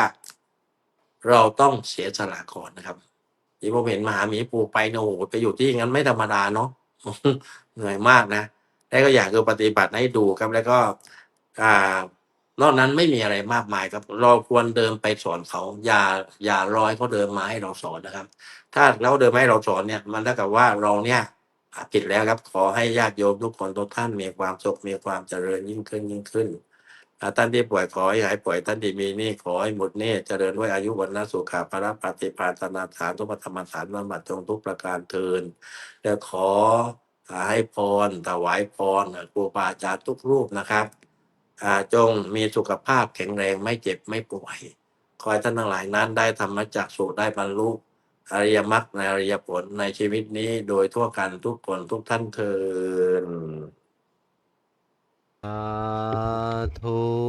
ครับขอน้อมรับพรอันประเสริฐครับผมกราบคุณพระอาจารย์มหาฉลองสุจิตโตวัดใหม่พิเรนกรุงเทพมหานครครับผมโอ้โหคุณโยมในแนวที่หลวงพ่อพระอาจารย์มหาท่านมาบรรยายพูดให้เราฟังทุกครั้งเนี่ยท่านจะไม่ทิ้งหลักเรื่องของศีลสมาธิปัญญาเรื่องของสมาธิทำจิตตภาวนาโดยเฉพาะเรื่องของ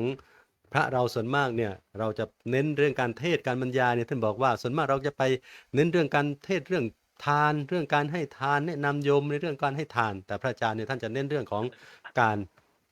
รักษาศีลการเจริญสมาธิเจริญปัญญาโดยเฉพาะเรื่องทำจิตตภาวนาเรื่องของอานาปานสติอย่างเนี้ยเราจะได้ฟังพระอาจารย์ทุกครั้งเนี่ยท่านจะพูดให้เราอยู่เสมอนั้นวัดจะเข้าถึงทุกเจนได้อย่างไรท่านบอกว่าการนำธรรมะนี่แหละกับคนแต่ละช่วงวัยเนี่ยให้เหมาะสมเป็นสิ่งที่สำคัญอยู่ที่ว่าเราคณะพระวิทยากรครูบาอาจารย์พระเนี่ยจะสามารถถ่ายทอดหรือว่านำเสนอธรรมะให้แต่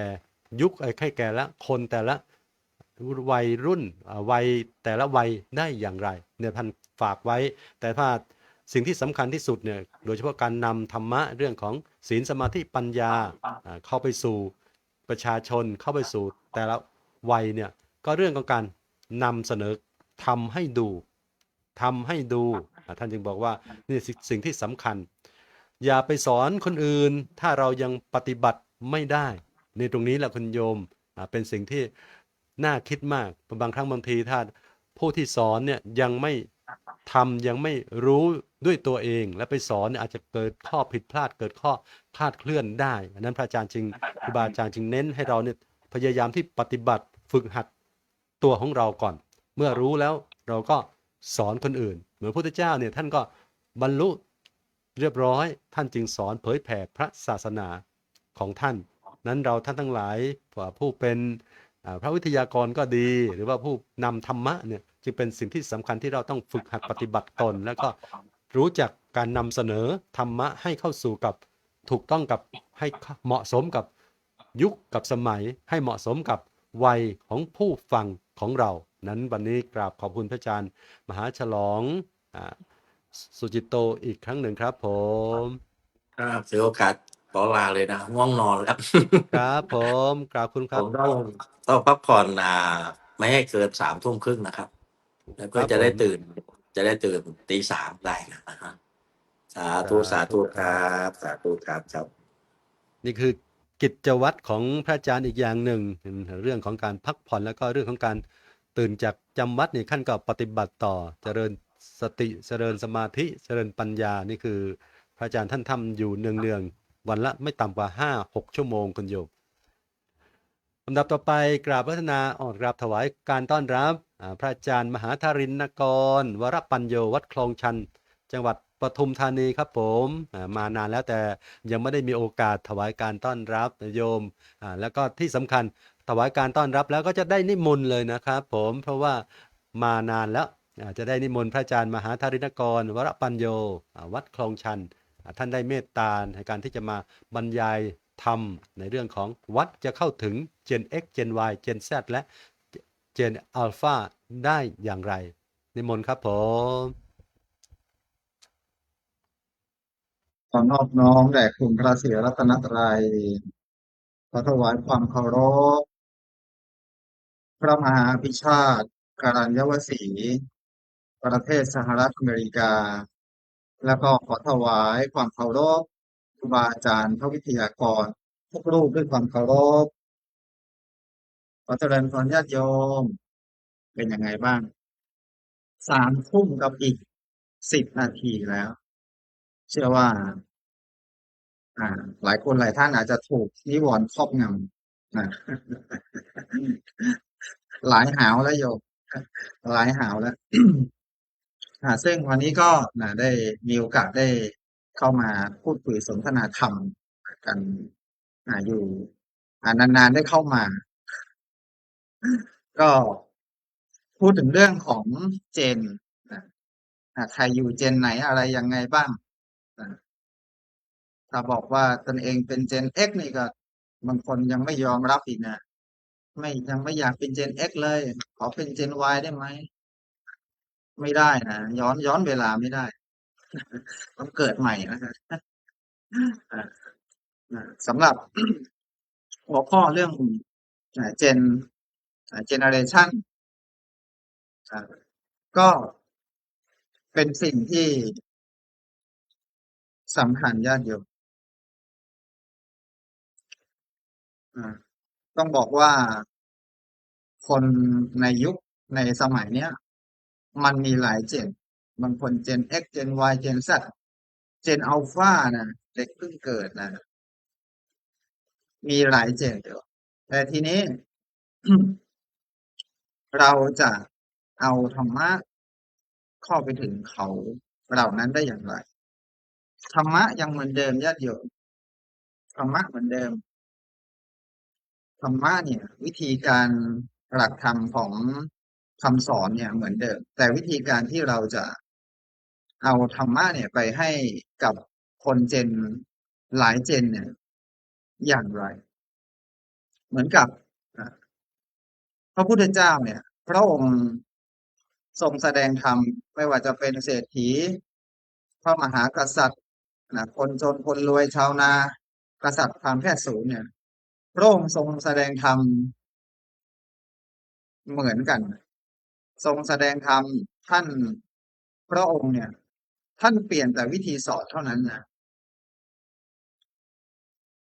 เพราะฉะนั้นวิธีการที่เราจะเอาคำสอนเข้าไปหาบุคคลเหล่านี้เราจะต้องมีวิธีการอย่างไร พระพุทธเจ้าเนี่ยพระองค์เป็นแบบอย่างที่ชาญฉลาดมากพระองค์สื่อสารเก่งหรือว่าเป็นยอดของนักสื่อสารเลยก็ว่าได้ เหมือนกับพระองค์เนี่ย พระองค์สอนพระยศเนี่ยพระองค์ก็ทรงใช้ความเบื่อหน่าย สอนองคุลิมานเนี่ย พระองค์ก็ทรงใช้ ใช้เมตตา ใช้เมตตานางกีสาโคตมี พระองค์ก็สอนด้วยการให้ระลึกสติ ให้มีสติอยู่กับปัจจุบันสอนเรื่องจริญสามพี่น้องก็ต้องใช้ไฟ ใช้หลักธรรมที่แตกต่างกันไป ไม่ว่าจะใครก็ตามก็ต้อง เราต้องเข้าถึงหัวจิตหัวใจของคนคนนั้นก่อน เข้าถึงบริบทของจิตใจให้ได้ เราต้องรู้พื้นฐานของจิตใจก่อน สมัยก่อนเนี่ย คนเดินเข้าหาวัดยุคปู่ย่าตายายของเราเนี่ย เขามาเข้าวัดเขามาเองนะ แต่สมัยเนี้ยวัดต้องเข้าไปหาคนคนไม่ได้เดินเข้าวัดทุกคน แล้วยิ่งตอนเนี้ยคน Gen X เนี่ย รู้สึกว่าก็ก็ยังมีอยู่ไม่น้อยนะถือว่ามีอยู่ไม่น้อย คนเจนเนี้ย Gen X เนี่ยยังมีอยู่ไม่น้อย สมัยก่อนคนเดินเข้าวัดเองนะสมัยนี้เนี่ยคนไม่ค่อยเข้าวัดก็มีทำอย่างไรเราจึงจะเอาคำสอนเอาธรรมะไปให้กับคนเหล่านี้ เราจะเข้าถึงหัวใจของเขาได้อย่างไร เราต้องถามกันว่าวัดวาอารามหรือว่าสิ่งที่ว่าเป็นพุทธศาสนาเนี่ย เราต้องดูกันว่าเรามีอะไรที่อยากให้เขาเข้า บางทีเข้ามาแล้วเนี่ย มันเจอแต่แบบสิ่งปลูกสร้างก็มีส่วนสำคัญความสวยงามของวัดวาอาราม สิ่งก่อสร้างต่างๆเนี่ยที่จะเป็นสิ่งดึงดูดคนรอบตัวเนี่ยให้เข้าวัดก็มีส่วนสำคัญ แต่ถ้าเกิดวัดเศร้าหมองวัดร้าง วัดไม่พัฒนาอย่างเงี้ย คนก็ไม่อยากเข้า วัดก็มีส่วนสำคัญในการพัฒนารูปแบบที่เห็นได้ด้วยตาเนี่ย ไม่ว่าจะเป็นศาลาต่างๆ วิหารลานเจดีย์เนี่ย มีสิ่งที่ดึงดูดก็เชื่อว่าสามารถที่จะนำพาให้เขาเหล่านั้นเข้าวัดได้ เช่นกัน ข้อคิดนะถ้าเราอยากให้คนเข้าใจธรรมะเนี่ย เราจะต้องเข้าใจเขาก่อน คน Gen X เนี่ย เป็นวัยของเรียกว่าวัยรับผิดชอบอย่างที่หลวงพ่อพระมหาฉลองท่านได้บอกเอาไว้ เป็นวัยของความรับผิดชอบ เป็นวัยของการแบกรับภาระเลี้ยงดูครอบครัวลูกหลาน แล้วก็การทำงาน ไม่ว่าจะเป็นการผ่อนบ้านผ่อนรถผ่อนอะไรต่างๆเนี่ย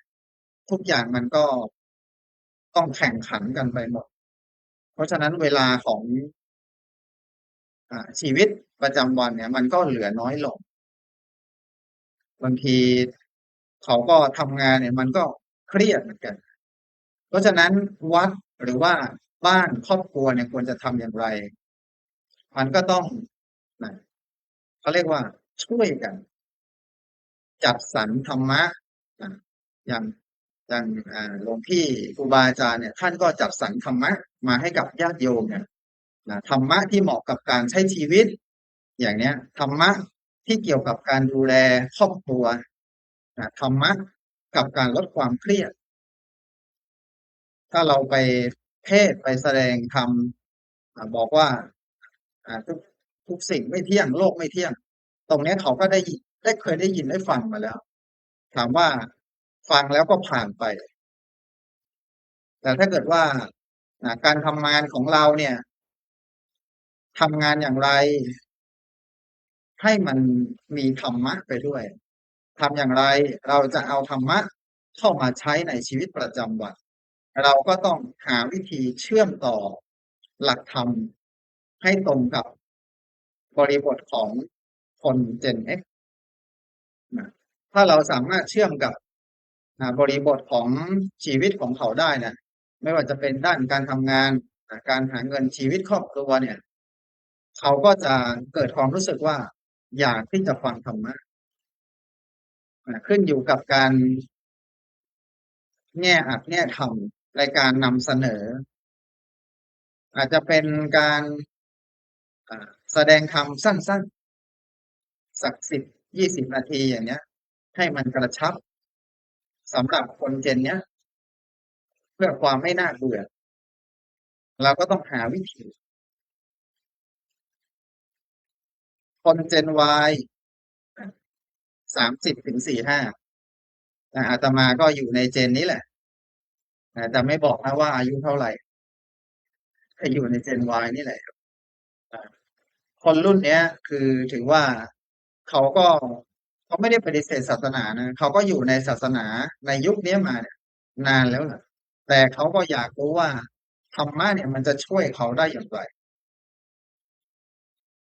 ธรรมะจะช่วยชีวิตเขาได้อย่างไรเราก็ต้องหาวิธีวัดหรือว่าครูบาอาจารย์หรือว่าครอบครัวก็จะต้องหาเทคนิคหาวิธีการในการเผยแผ่ไม่ว่าจะเป็นในเรื่องของการใช้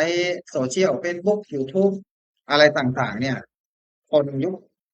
ทุกยุคทุกเจนนะเขาก็รับรู้ข่าวสารตรงนี้ได้ เราก็เอาธรรมะนี่แหละ สอดแทรกเข้าไปให้เขาได้เห็นได้ดู มีข้อคิดสะกิดใจอย่างเงี้ยเช่นสติในการทำงานเป็นอย่างไร จะต้องมีอะไรบ้างเมตตาในการบริหารทีมงาน หรือว่าศีล 5กับการทำธุรกิจ หรือว่าศีล 5ในชีวิตครอบครัว เราก็ต้องหาวิธีในการที่จะนำเสนอคนเจน Z ญาติโยมอายุตั้งแต่15 ถึง 30 ปีรุ่นเรียกว่ารุ่นพระใหม่รุ่นกำลังแบบทดลองรุ่นเรียนรู้ลองผิดลองถูกก็คือรุ่นนี้แหละไม่ชอบการบังคับคนเจน Z ไม่ชอบถูกบังคับ ชอบเหตุผลอยากรู้อยากเห็น อยากแลกเปลี่ยนเหมือนกับพระใหม่ที่ท่านได้มาบวชท่านก็เป็นคนเจน Z อย่างนี้แหละอยากรู้อยากเห็นอยากถามอยากทดลองสิ่งนี้คืออะไรสิ่งนี้เป็นอย่างไรเขาจะถามครูบาอาจารย์เราก็สามารถที่จะให้ความรู้กับเขาแล้วก็จัดวงสนทนาธรรมหลังจากที่ถ้ามีการเข้าพรรษาก็จะได้เรียนธรรมะศึกษาธรรมะเราก็ให้ความรู้ในเบื้องต้นเราก็เปิดการสนทนาธรรมการพูดคุยสนทนาธรรมก็ทำให้เกิดมีความรู้ความเข้าใจในเรื่องพระธรรมวินัยมากขึ้นแต่ถ้าเกิดเป็นเด็กเจนอัลฟาเด็กเจนอัลฟาเนี่ยเป็นเด็กยุคใหม่ที่เกิดมาก็ถือแท็บเล็ตแล้วลูกหลานอาตมาก็เหมือนกันถือแท็บเล็ตเนี่ยแทบจะทั้งวันเลยเชื่อว่าลูกหลานทุกคนทางบ้านก็น่าจะเป็นเหมือนกันจับมือถือเล่นโทรศัพท์เนี่ยเป็นรุ่นของเด็กอัลฟาเรียนรู้ในเรื่องของ AI เรียนรู้จากสิ่งรอบตัวไม่ว่าจะเป็นอะไรก็แล้วแต่เขาเรียนรู้หมดเพราะฉะนั้นวัดครอบครัวเนี่ยต้องทำอย่างไรก็จะต้องมีวิธีการสอนผ่านอะไรผ่านหลักสูตรผ่านนิทานผ่านเกมคุณธรรมเหมือนกับค่ายพุทธบุตรเนี่ยที่ได้จัดขึ้นเนี่ยเขาก็จะมีเกมคุณธรรมมีนิทานธรรมะอะไรต่างๆซึ่งเป็นกิจกรรมเนี่ยสอนให้เด็กเจนเนี้ยได้เรียนรู้ก็เป็นการซึมซับ ไปในตัวเหมือนกัน เป็นการซึมซับไปในตัวเหมือนกัน เพราะว่าถ้าเกิดว่าไม่มีโครงการไม่มีค่ายพุทธบุตรหรือว่าโครงการสำคัญก็จะไม่ได้รับธรรมะไม่สามารถที่จะสอดแทรกธรรมะไปได้ เพราะฉะนั้นโครงการหรือว่ากิจกรรมที่สร้างขึ้นมาก็มีความสำคัญเป็นอย่างมากเลยนะเป็นอย่างมาก ซึ่งสังคมปัจจุบันนั้นเด็กติดเกมผู้ใหญ่ติดงานวัยรุ่นติดโซเชียลผู้สูงอายุติดความเหงาปัญหาทุกอย่างนี้มันก็ต้นเหตุก็คือใจที่ยังไม่สงบนั่นเองก็คือธรรมะยังเป็นสิ่งที่มีความจำเป็นอย่างยิ่งสำหรับครูบาอาจารย์หรือว่าครอบครัวเพราะฉะนั้นวัดก็มีส่วนสำคัญครอบครัวที่อยู่รอบข้างเนี่ยเป็นส่วนที่มีความสำคัญอาตมาก็อยากจะบอกว่าพระสงฆ์เนี่ยท่านเป็นผู้ที่อบรมท่านสอนอยู่แล้วแต่อยู่ที่ว่าผู้ฟังเนี่ยจะรับได้มากน้อยแค่ไหนมันก็เป็นเรื่องของบุญกรรมเหมือนกันนั่นแหละบุญกรรมที่ทำในอดีตนี่แหละเหมือนกับบัวสี่เหล่ามันไม่เท่ากันนะเนาะจะทำยังไงได้บัวสี่เหล่าก็ขึ้นอยู่กับบุญกรรมของแต่ละคนแต่ทั้งนี้ทั้งนั้นครอบครัวเป็นสิ่งที่มีความสำคัญอย่างยิ่งทำไมถึงว่าครอบครัวมีความสำคัญเพราะพ่อแม่ปู่ย่าตายายเป็นส่วนสำคัญในการเปลี่ยนขับเคลื่อนพฤติกรรมของลูกหลานที่อยู่ใกล้ชิดทั้งหมดเลยถ้าจะอาศัยแต่เพียงหลวงพ่อหลวงพี่ครูบาอาจารย์ที่วัดอย่างเดียวก็ไม่ได้ต้องอาศัยญาติโยมผู้ที่ทำหน้าที่เป็นพ่อเป็นแม่ปู่ย่าตายายนี่แหละที่จะกำหนดพฤติกรรมขึ้นอยู่กับพ่อแม่ปู่ย่าตายายเนี่ยว่ามีความสนใจในทานศีลภาวนาเนี่ยในการประพฤติปฏิบัติมากน้อยแค่ไหนถ้าท่านมีความประพฤติปฏิบัติอยู่ในร่องในรอยของศีลสมาธิปัญญาเนี่ยถ้าในชีวิตประจำวันเนี่ยสวดมนต์ไหว้พระนั่งสมาธิเนี่ยลูกหลานของท่านเนี่ยเจนแซบเจนอัลฟาเนี่ยเขาก็จะรับรู้รับทราบแล้วก็เห็นพฤติกรรมตรงเนี้ยเขาก็จะจดจำเมื่อจดจำแล้วเนี่ยเขาก็จะได้ลอกเรียนแบบในอนาคตเพราะฉะนั้นครอบครัวเนี่ยจึงเป็นสิ่งที่สำคัญมากเลยอาตมามองว่าเป็นแบบนี้เลยครูบาอาจารย์ที่อยู่ที่โรงเรียนหรือว่าที่วัดเนี่ยท่านก็สอนได้เพียงแค่ช่วงเวลาเรียนแต่เมื่อกลับบ้านไปเนี่ยขึ้นอยู่กับผู้ปกครองแล้วล่ะว่าท่านจะอบรมบ่มนิสัยของเขาอย่างไรถึงเวลาเนี่ยท่านปฏิบัติอย่างไรเขาก็ปฏิบัติอย่างนั้นถ้าท่านสวดมนต์เขาก็สวดมนต์ถ้าท่านนั่งสมาธิลูกก็ต้องนั่งสมาธิด้วยเราก็ปลูกฝังลูกหลานของเราตั้งแต่เล็กๆเหมือนกับไม้ที่มันยังอ่อนอยู่เนี่ยเราก็สามารถดัดได้แต่ถ้ารอที่มันแข็งแล้วมันแก่แล้วเนี่ยจะไปดัดไปงัดอะไรก็ยากแล้วล่ะก็ขึ้นอยู่กับครอบครัวของแต่ละคนแต่ละท่านที่ว่าจะทำอย่างไรให้ลูกหลานของเรานั้นเข้าถึงธรรมก็สรุปคือเราต้องมีความเข้าใจคนในแต่ละวัยแต่ละท่านเข้าใจบริบทคนวัยทำงานอาจจะทำงานอยู่ในองค์กร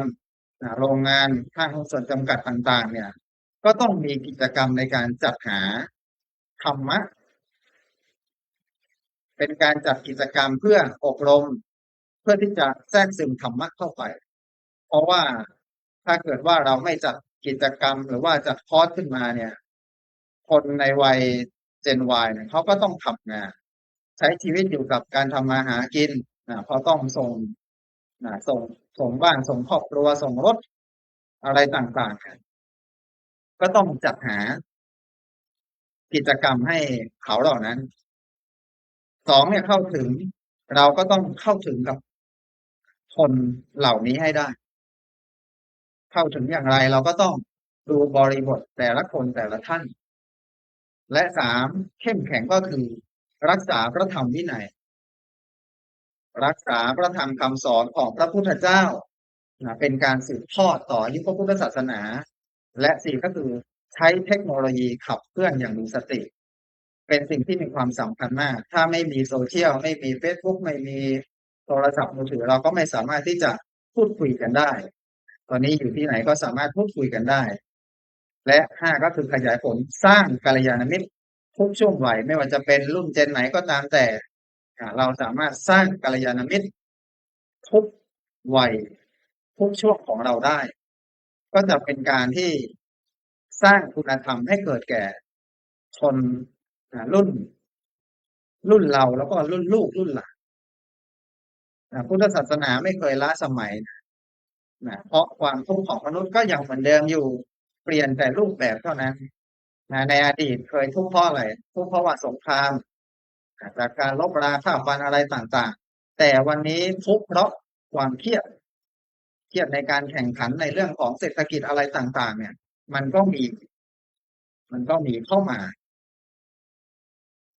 ในอดีตหลงในอำนาจแต่วันนี้หลงในออนไลน์ผมก็หลงออนไลน์เหมือนกันนะแต่หลงในการฟังธรรมะออนไลน์อย่างเงี้ยก็ถือว่าเป็นเรื่องที่ดีมากๆเลยนะก็ขอให้Gen Xเนี่ยคือกำลังของครอบครัว Gen Y คือกำลังของสังคม Gen Z คือ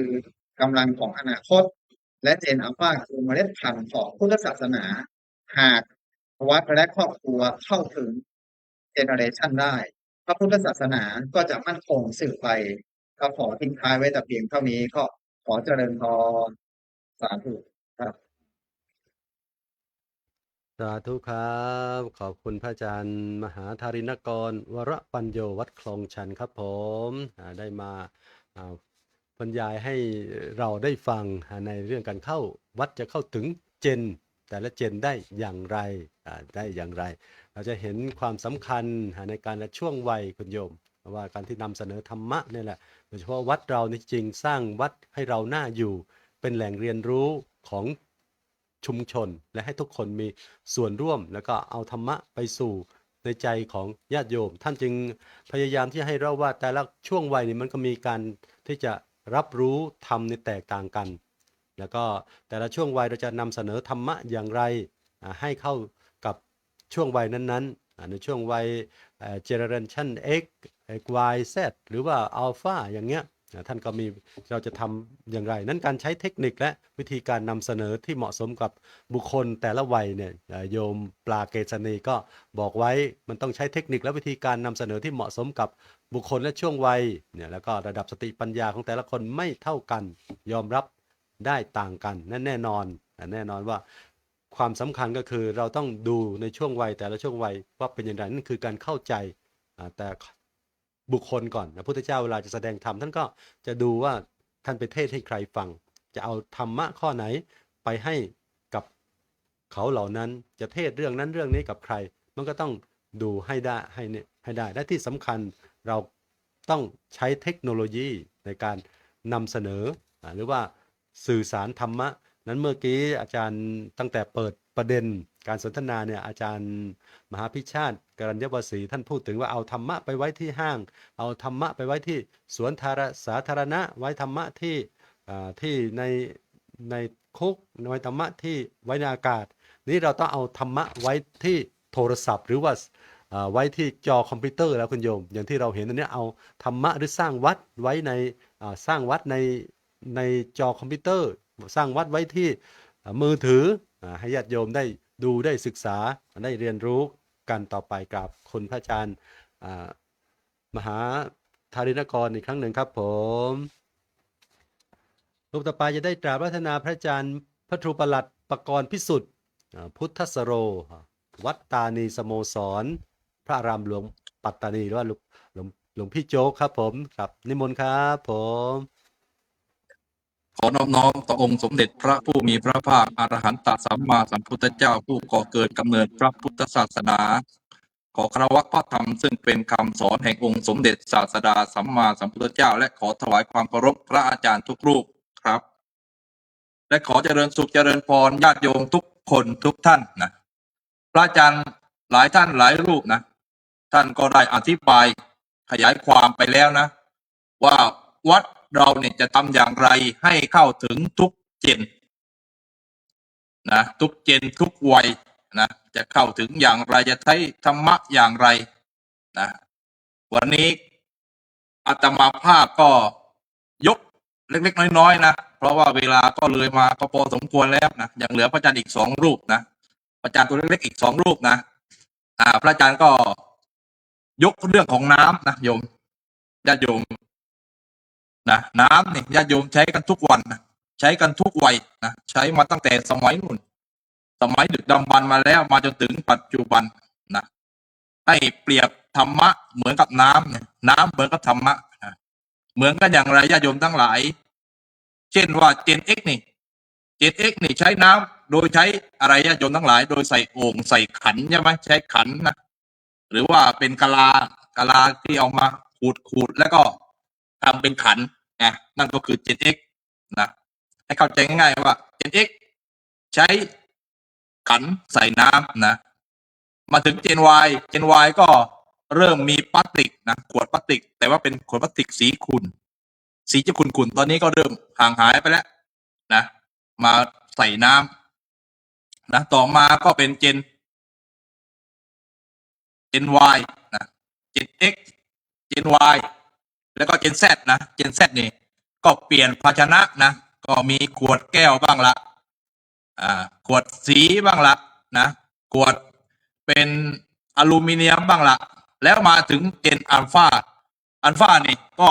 มีอะไรญาติโยมทั้งหลายแก้วเก็บความเย็นนะก็เปลี่ยนแปลงไปนะตามยุคตามสมัยนะแต่สิ่งที่ไม่เปลี่ยนก็คือน้ำนะน้ำไม่เปลี่ยนคุณสมบัติของน้ำก็ยังเป็นน้ำอยู่วันยังค่ำญาติโยมทั้งหลายแต่สิ่งที่เปลี่ยนก็คือภาชนะเพราะฉะนั้นวัดจะทำอย่างไรให้แต่ละเจนเข้าถึงธรรมะได้เราก็ต้องเปลี่ยนภาชนะเช่นเดียวกันญาติโยมนะและหัวข้อหลักวันนี้นะเราจะทำอย่างไรให้วัดเข้าถึงเจน1อาตมาลองคิดพินิจหลายข้อหลายเยอะแยะมากมายญาติโยมทั้งหลายแต่มาสะดุดตรงที่พระราชดำริของในหลวงร.9นั่นก็คือที่ใช้กับศาลจังหวัดชายแดนภาคใต้ก็คือเข้าใจ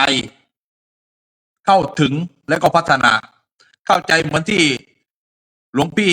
อาจารย์มหาธารินท่านบอกนะให้เข้าใจให้เราเข้าใจแต่ละช่วงวัยแต่ละช่วงวัยเป็นอย่างไรนะแต่ละช่วงวัยก็มีความแตกต่างกันไปด้วยอายุด้วยความรู้นะเขาเรียกว่าอาบน้ำร้อนมาก่อนนะแต่ว่าปัจจุบันนี่อาบน้ำแร่นะเช่นน้ำนมนะปัจจุบันนี่อาบน้ำร้อนนะก็ต้องต้มน้ำร้อนอาบนะญาติโยมนะอาตมาเนี่ยก็อยู่ในเจนไม่บอกดีกว่านะให้ดูจากหน้าตาญาติโยมเพราะฉะนั้นเราต้องเข้าใจแต่ละเจนแต่ละช่วงวัยว่าเขามีความคิดเป็นอย่างไรอยากได้อะไรอยากทำอะไรนะนั่นก็คือเข้าใจต้องเข้าใจเขาก่อนสิ่งที่เราจะเปลี่ยนได้เราต้องเข้าใจทำความเข้าใจกับทุกสิ่งทุกอย่างธรรมะก็เช่นเดียวกันธรรมะไม่ได้เปลี่ยนตัวธรรมะไม่ได้เปลี่ยนคำสอนแต่เราเปลี่ยนวิธีเปลี่ยนแนวทางที่จะสอนที่จะเอาธรรมะนั้นไปเหมือนกับน้ำญาติโยมทั้งหลายน้ำย่อมไหลจากที่สูงลงที่ต่ำเสมอธรรมะก็เช่นเดียวกันย่อมแตกแขนงไปได้หมดไม่ว่าจะไปสายนี้ไปสายนั้นไปได้หมดเหมือนน้ำแต่ก็ไม่เปลี่ยนคุณสมบัตินี่ญาติโยมทั้งหลายต้องเข้าใจในวิธีคิดเข้าใจในวิธีการเข้าใจในสิ่งที่จะสื่อออกไปญาติโยมทั้งหลายก็คือเข้าถึงเราต้องเข้าถึงอะไรต้องเข้าถึงหลักธรรมะนะเราเป็นพระนะพระอาจารย์ทั้งหลายเราต้องเข้าถึงธรรมะนะญาติโยมก็เช่นเดียวกันญาติโยมจะไปอธิบายไปบรรยายให้ใครฟังก็แล้วแต่ญาติโยมต้องเข้าถึงธรรมะก่อนเราต้องสอนตัวเราเองก่อนเราต้องเอาตัวเราไปอยู่ในธรรมะเอาธรรมะมาอยู่ในตัวเราทำความเข้าใจ ให้แยกคายนะให้เราได้รู้ว่าอันนี้คือธรรมะแบบนี้สอนแนวทางแบบนี้อันนี้คือแนวทางแบบนี้สามารถเข้าถึงได้ง่ายสามารถเข้าใจได้ง่ายเมื่อเราเข้าใจแล้วเราก็เอาสิ่งที่เราเข้าถึงแก่นแท้ของธรรมะนี่แหละไปสอนและญาติโยมสุดท้ายก็คือพัฒนาอะไรหนึ่งพัฒนาที่ตัวเรานะสองพัฒนาคนรอบข้างของเราคนรอบข้างของเรานี่สำคัญที่สุดเราไม่ต้องไปสอนใครอื่นไกลญาติโยมทั้งหลายมีทุกเจนคนในบ้านเราครอบครัวของเรามีตั้งแต่เจนเบบี้บูมเมอร์มีตั้งแต่เจน X เจน Y เจน Z เจนอัลฟามีหมดอาตมาเชื่อว่าแต่ละบ้านมีหมดนะเพราะฉะนั้นเราสอนคนในบ้านเราก่อนเมื่อเราสอนคนในบ้านเราแล้วเราสามารถนำสิ่งเหล่านี้ไปสู่สังคมได้ด้วยการพัฒนานะแล้วบ้านเมืองเราก็จะพัฒนาไปโดยดีและโดยความเข้าใจนะไม่จำเป็นว่าต้องสอนในวัดเท่านั้นไม่จำเป็นว่าต้องสอนในโรงเรียนเท่านั้นสอนที่ไหนก็ได้ญาติโยมทั้งหลายเพราะธรรมะพระเจ้าบอกแล้วว่าธรรมะอยู่ทุกที่เหมือนน้ำญาติโยมทั้งหลายน้ำไปทุกที่นะไม่ว่าจะเป็นที่ดีหรือที่ไม่ดีจะเป็นน้ำดีหรือน้ำเสียมันก็เป็นน้ำนะรู้ให้เรารู้ว่าคุณค่าของเราคุณค่าของสิ่งนั้นเป็นอย่างไรนะน้ำก็มีคุณค่าของน้ำถึงแม้น้ำจะเสียก็สามารถกักเก็บอะไรญาติโยมทั้งหลายกักเก็บปุ๋ยนะความมีใยอาหารนะสามารถเลี้ยงพืชให้เติบโตได้นั่นก็คือน้ำเสียนะนี่แหละญาติโยมทั้งหลายให้ญาติโยมพินิจพิจารณาดูว่าการที่เราท่านทั้งหลายเนี่ยเติบโตมาไม่ว่าจะเป็นเจนไหนก็แล้วแต่นะให้เข้าใจเข้าถึงแล้วก็พัฒนาเมื่อเราพัฒนาได้แล้วนะสิ่งต่างๆก็จะตามมาเหมือนกับน้ำไม่ว่าอยู่ที่ไหนมันก็เป็นน้ำอยู่วันยังค่ำญาติโยมน้ำไม่ว่าจะเปลี่ยนแปลงสภาพไปเป็นอะไรก็แล้วแต่น้ำหวานน้ำอัดลมน้ำอะไรก็แล้วแต่อยู่ในสิ่งไหนก็แล้วแต่นะญาติโยมนะภาชนะเท่านั้นที่เปลี่ยนแต่สิ่งที่เป็นน้ำหรือว่าคุณค่าของน้ำเหมือนพระพุทธศาสนาก็เหมือนกันนะไม่สามารถเปลี่ยนแปลงคำสอนของพระพุทธองค์ได้ไม่สามารถเปลี่ยนแปลงหลักธรรมเหล่านี้ได้นะแต่ว่าเราจะเอาหลักธรรมเหล่านี้ไปใส่ในคนแต่ละเจนอย่างไรในโลกที่โซเชียลเป็นใหญ่ในโลกที่เครื่องมือสื่อสารเป็นใหญ่เราต้องเข้าใจเข้าถึงแล้วก็พัฒนาเอาสิ่งเหล่านั้นเนี่ยสิ่งที่เรียกว่าโซเชียลมีเดียเนี่ยเหมือนที่เราใช้ทุกวันนี้นะเหมือนที่ญาติโยมทั้งหลายมาติดตามรายการดีวันนี้นะหรือว่าทุกวันนี่ก็เป็นการปรับแล้วก็เปลี่ยนแล้วก็แสดงออกนี่แหละญาติโยมทั้งหลายบอกแล้วว่าธรรมะไม่มีเปลี่ยนแต่สิ่งที่เปลี่ยนคือสิ่งที่สื่อสารออกไปเครื่องมือสื่อสารเพราะฉะนั้นให้ญาติโยมพินิจพิจารณาเอาเองว่าเราจะเข้าถึงธรรมะอย่างไรเราจะสอนธรรมะอย่างไรนะก่อนจะถึงพระพ่อแม่สอนลูกก่อนนะและสอนตัวเองก่อนเป็นดีที่สุดเพราะธรรมะอยู่ที่ไหนญาติโยมทั้งหลายอยู่ที่ใจนะน้ำอยู่ที่ไหนน้ำอยู่ในอากาศธรรมะก็เช่นเดียวกันอยู่ในอากาศอยู่ทุกที่นะฝนตกเนี่ยเห็นไหมญาติโยมทั้งหลายฝนตกเนี่ยฝนไม่มีตกจากข้างล่างขึ้นข้างบนไม่มีตกจากข้างบนลงข้างล่างเพราะฉะนั้นให้พ่อแม่เป็นเมฆนะเป็นเมฆเนี่ยเป็นเมฆเจนแซดเนี่ยเป็นเมฆเขาเรียกว่าเป็นเมฆเจนวายนี่เป็นตัวเชื่อมประสานหรือว่าเคมีที่ไปก่อเป็นฝนนะเป็นฝนแล้วก็ตกลงมาเป็นอะไรเป็นเจนแซดสุดท้ายเป็นอะไรดินก็เป็นเจนอัลฟาที่จะซึมซับทุกอย่างนะอัลฟานี่จะซึมซับทุกอย่างมาจากตั้งแต่นู่นแหละเจนแซดเจนวายเจน X เจน Z เจน Y แล้วมาซึมซับที่เจนอัลฟาเพราะฉะนั้นเจนอัลฟาจะเป็นเจนที่สมาธิสั้นหน่อยญาติโยมทั้งหลายแต่เขาจะลงมือทำได้ดีและเข้าถึงโซเชียลมีเดียได้ดีที่สุดนี่แหละญาติโยมทั้งหลายเข้าใจเข้าถึงแล้วก็พัฒนาแล้วทุกอย่างก็จะดีเองนะอาตมาภาพบอกแล้วว่าธรรมะก็เหมือนน้ำไม่เปลี่ยนคุณสมบัติแต่เปลี่ยนภาชนะที่ใส่ให้เหมาะสมกับผู้ใช้พระธรรมก็เช่นเดียวกันพ พระธรรมไม่ได้เปลี่ยนหลักธรรมแต่เปลี่ยนอะไรเปลี่ยนการนำเสนอให้เข้ากับทุกช่วงทุกวัยสิ่งที่เจเนเรชันหรือว่าเจนต่างๆต้องการเหมือนกันนะญาติโยมนะมีอะไรบ้างฟังไว้ให้ดีหนึ่งทุกเจนเลยมีเหมือนกันหนึ่งก็คืออยากได้ความสุขสองก็คือความสงบสามก็คือความรักและสุดท้ายก็คือความหมายของชีวิตเมื่อเขาได้รับความรักนะความรักมาจากไหนมาจากเจนก่อนหน้าเขานั่นแหละนะญาติโยมนะความสุขนี่ก็จะตามมาเห็นไหมความสงบก็จะตามมานะและสุดท้ายเขาก็มีความหมายของชีวิตเพราะฉะนั้นเราเป็นอะไรเราเป็นพุทธศาสนิกชนเราสามารถนำธรรมะสู่ความสงบและมีความหมายของชีวิตได้อาตมาภาพนะก็ฝากไว้เพียงแค่นี้นะไม่ต้องอะไรมากให้เราเปรียบชีวิตเหมือนกับน้ำนะน้ำไปได้ทุกที่เราก็ไปได้ทุกที่และเปลี่ยนแปลงได้ตลอดเวลาขอเจริญพรและถวายความเคารพพระอาจารย์ทุกรูปครับ สาธุครับขอบคุณพระอาจารย์พระครูประหลัดประกรณ์พิสุทธิ์พุทธสโรวัดตานีสโมสรพระอารามหลวงปัตตานีโอ้โหมาชัดเจนคุณโยมไม่ต้องพูดสรุปอะไรมากคุณโยมชัดเจนอยู่แล้วชัดเจนอยู่แล้วท่านมาบอกเกี่ยวกับธรรมะเนี่ยเหมือนกับน้ำนี่แหละไม่ใช่ ยุคแต่ละยุคก็เหมือนกับน้ำนี่แหละแต่ธรรมะเนี่ยไม่เคยเปลี่ยนหรอกคุณโยมอาจจะเปลี่ยนภาชนะอย่างอื่นมาใส่เนี่ยนะแล้วก็ให้เข้าใจเข้าถึงพัฒนาเนี่ยโอ้โหท่านมาสรุปให้ชัดเจนนะครับขอบคุณพระอาจารย์อีกครั้งหนึ่งครับผมรูปต่อไปจะได้กราบพัฒนาพระอาจารย์เอกพันธ์เอกวันโนหลวงพี่ฮิปโปตอนนี้จากวัดมหาการจังหวัดสงขลาครับผมญาติโยมรอฟังให้กำลังใจเยอะเลยว่าอย่างนั้นจันวิภูว่าอย่างนั้นครับผมนิมนต์ครับ ถวายความเคารพครูบาทุกรูปนะครับนะก็เจริญพรไปยังญาติโยมพุทธบริษัทนะครับพูดธรรมะในทำนองภาษาใต้นะครับ แล้วก็ใช้เวลาไม่มากนะครับนะเนื่องจากวันนี้สุขภาพไม่ค่อยจะดีแต่ที่ควรปฏิบัติศาสนากิจมา7 วันในพรรษาการไม่ได้พักก็เลย เบาหวานขึ้น เลยอาจารย์มหาภูมิธรรมบอกว่ารับหัวข้อไปหน่อยก้าวมาพูดคุยให้ความรู้ญาติโยมวันนี้ก็ได้รับหัวข้อธรรมว่า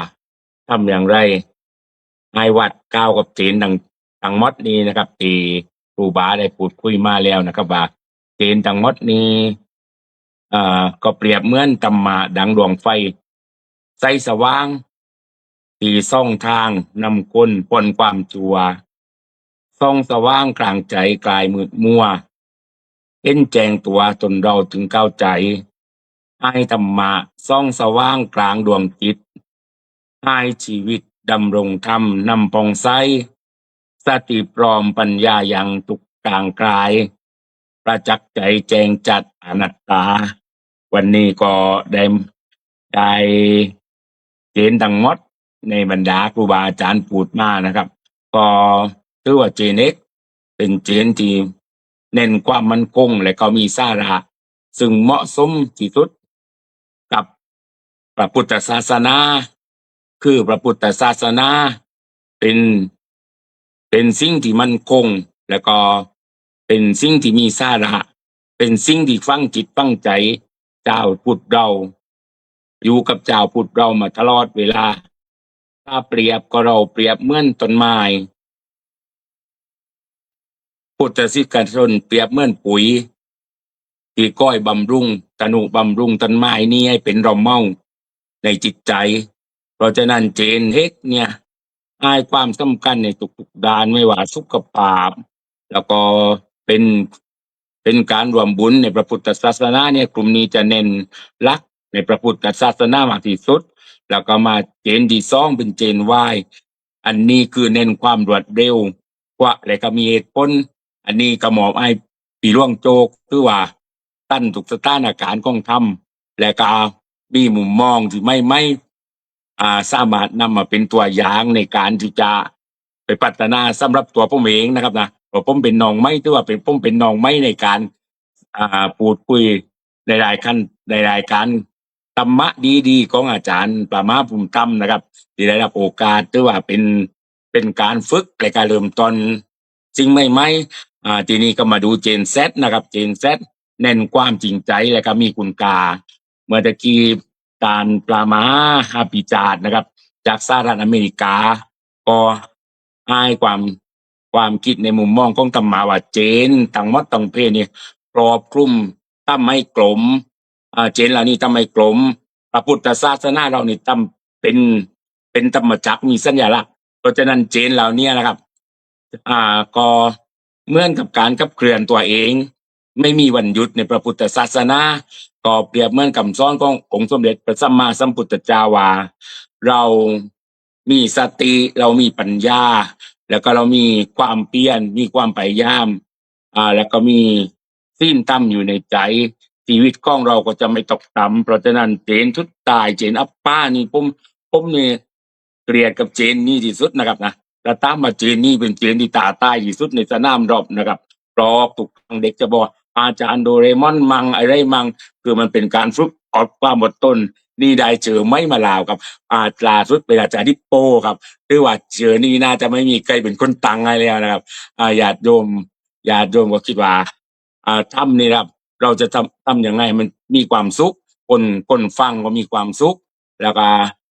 เราสามารถนำไปประยุกต์ใช้เก็บสิ่งเหล่านี้ครับไปทบทวนแล้วก็นำไปใช้เพราะทุกคนนะครับมองตัวเองเป็นหลักครับถ้าเราไม่มองตัวเองแล้วก็ไม่พิจารณาตัวเองเป็นหลักนะครับเราไปสอนคนอื่นเหมื่อนอาจารย์ครูบาทุกคนว่าเราจะไปสอนคนอื่นโดยที่เราไม่รู้เลยหรือว่าเรามีข้อผิดพลาดข้อดีข้อเสียตรงไหนที่สามารถนำไปยกเป็นตัวอย่างนำไปเป็นยกข้อปฏิบัติให้สำหรับญาติโยมในฐานะเราเป็นเปสัมมนาครับเราจะทำอย่างไรครับไอ้กับจีเหล่านี้ครับ จีเหล่านี้ครับตั้งเส้จีนี่ครับจียกขึ้นมาวันนี้นะครับไอ้เกิดความโปร่งใสในการทำงานแล้วก็ไอ้เห็นว่ารูปแบบในธรรมะเนี่ยครับก้าวถึงวัดนะครับบางที่การที่จะก้าวถึงวัดนะครับไม่ใช่ว่าวัดก้าวไปถึงบางที่ความโดดเด่นของวัดบางวัดนะครับแต่จะไม่ค่อยมีนะครับโยมก้าวไปเพื่อไปชมความโดดเด่นนี่คือเอกลักษณ์อยากจะบอกครูบาทุกครูบาบางที่ก้าวไปถึงยังเตาเมนเอ็นไปจุงวัดเอ็นเมนก่อนกับเศร้าเมนเนี่ยเมนรู้นะครับไปจุงเงินเมนจะมาเมื่อมาวัดผมเนี่ยบอกเลยมาวัดอาการมาจุงเงินเมนเหล็กมาอยู่ไหมนะครับอันนี้จุงเรียกวัดอาการนี่คือจุดโดดเด่นนะครับแต่เดี๋ยวนี้นะครับไม่ใช่แบบนั้นนะครับการพัฒนาไปตามวิวัฒนาการเรื่อยๆคนก็เริ่มก้าววัดมากขึ้นเพราะว่ามีสิ่งที่เป็นจุดเด่นจุดไม่ก็คือโรงถ้ำเลยก็พฤติกรรมของพระคุณเจ้านี่ก็เปลี่ยนแปลงไปนะครับจากที่ว่ากิจวัตรต่างๆบกพร่องมาคือยอมรับเลยว่ากิจวัตรต่างๆของคณะสงฆ์บกพร่องตอนนี้ก็คืออยู่ในความกลมเกลียวไปในแนวต่างเดียวกันซึ่งเหล่านี้ก็ทำให้เกิดความศรัทธาญาติโยมก็ลั่งไล่มาเป็นจุดประกายขึ้นมาตัวเป็นเจนที่ว่าสามารถบ่งบอกความจริงใจและก็มีคุณค่าญาติโยมได้รับรู้เนี่ยข้างในก็ต้องการจะพัฒนาข้างนอกก็พร้อมที่จะอุปถัมภ์เพราะฉะนั้นฝากญาติโยมไว้นะครับนะพระพุทธศาสนาเรานะครับไม่ได้ขึ้นอยู่กับสิ่งหนึ่งสิ่งใดนะครับนะแต่ขึ้นอยู่กับความรวมมือรวมใจของญาติโยมที่จะอุปถัมภ์กำชูให้รอดพ้นและการรอดไปในสู่ทางดีๆนะครับเพราะว่าถ้าเราบริโภคแต่ซื้อนะครับเราจะเห็นว่าซื้อนะครับกับกระแสต่างๆนะครับจะจมบางสำนักนะครับนะเราไม่ได้ต้องเชิญกับใหญ่โตลิขสิทธิ์ป่าม้าปุ่มทำแต่ต้องเป็นคนรับผิดชอบนะครับตรงนี้นะ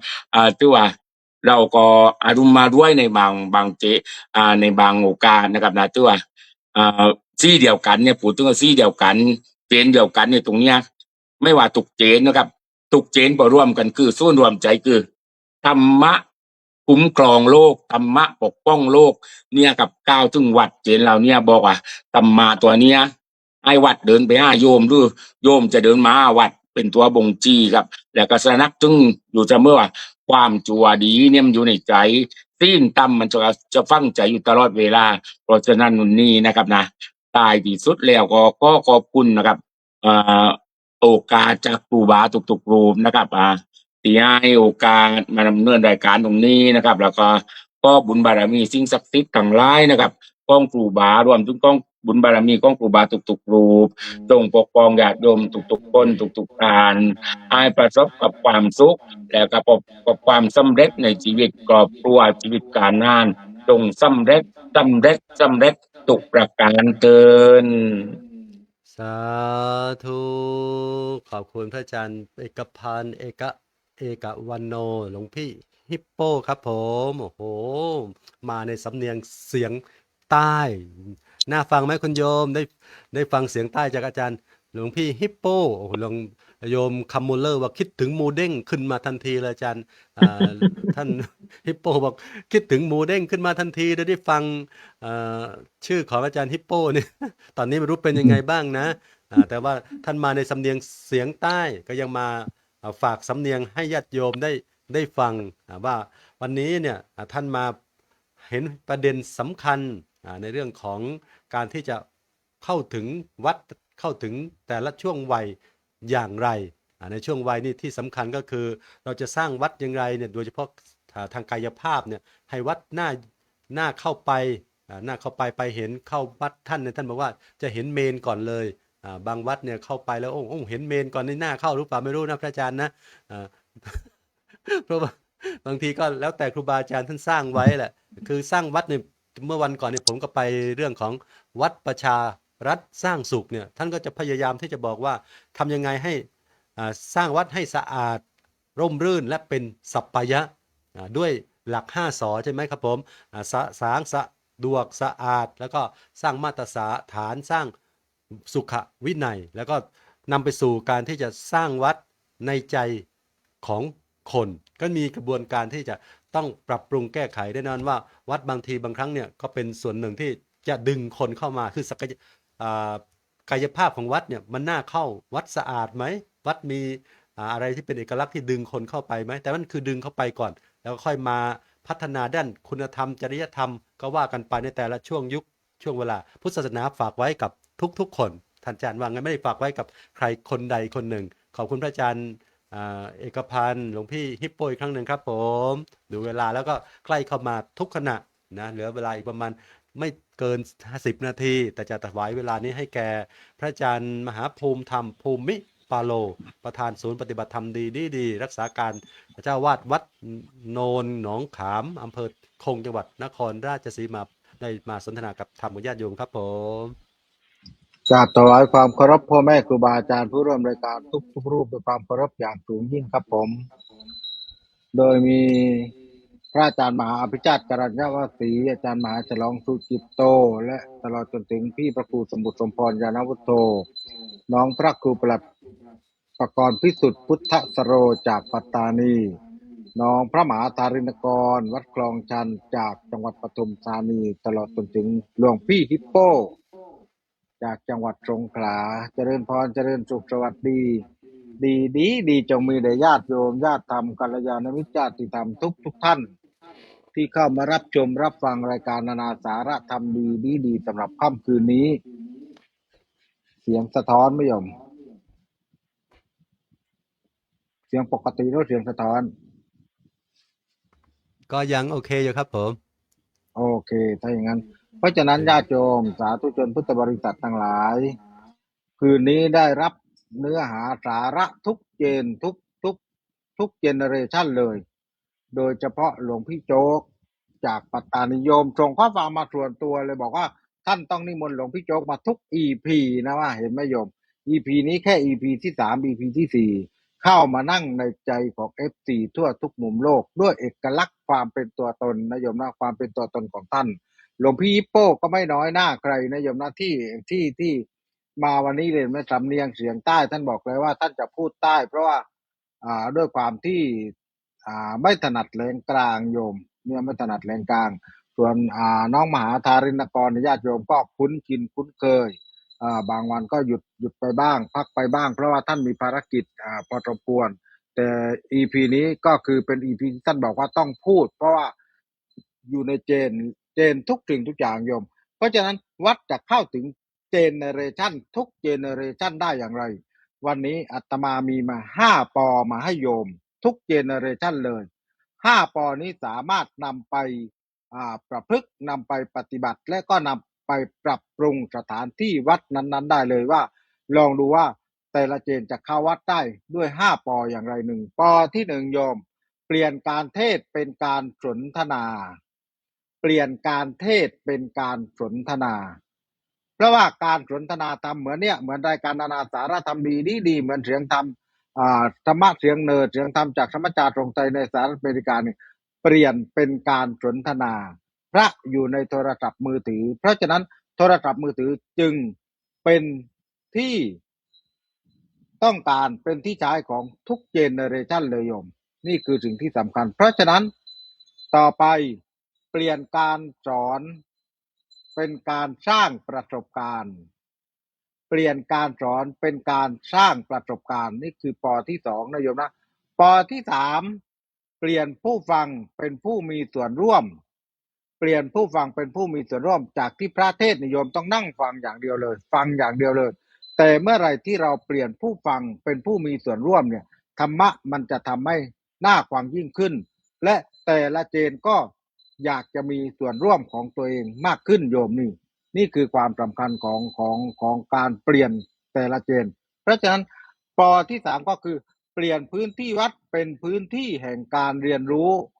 เปลี่ยนพื้นที่วัดเป็นพื้นที่แห่งการเรียนรู้เพราะฉะนั้นในวัดแต่ละวัดเนี่ยเหมือนวัดหลวงพี่โจ๊กที่วัดตานีสโมสรนี่อาจจะสร้างคาเฟ่ในวัดก็ได้โยมคาเฟ่ธรรมะเห็นไหม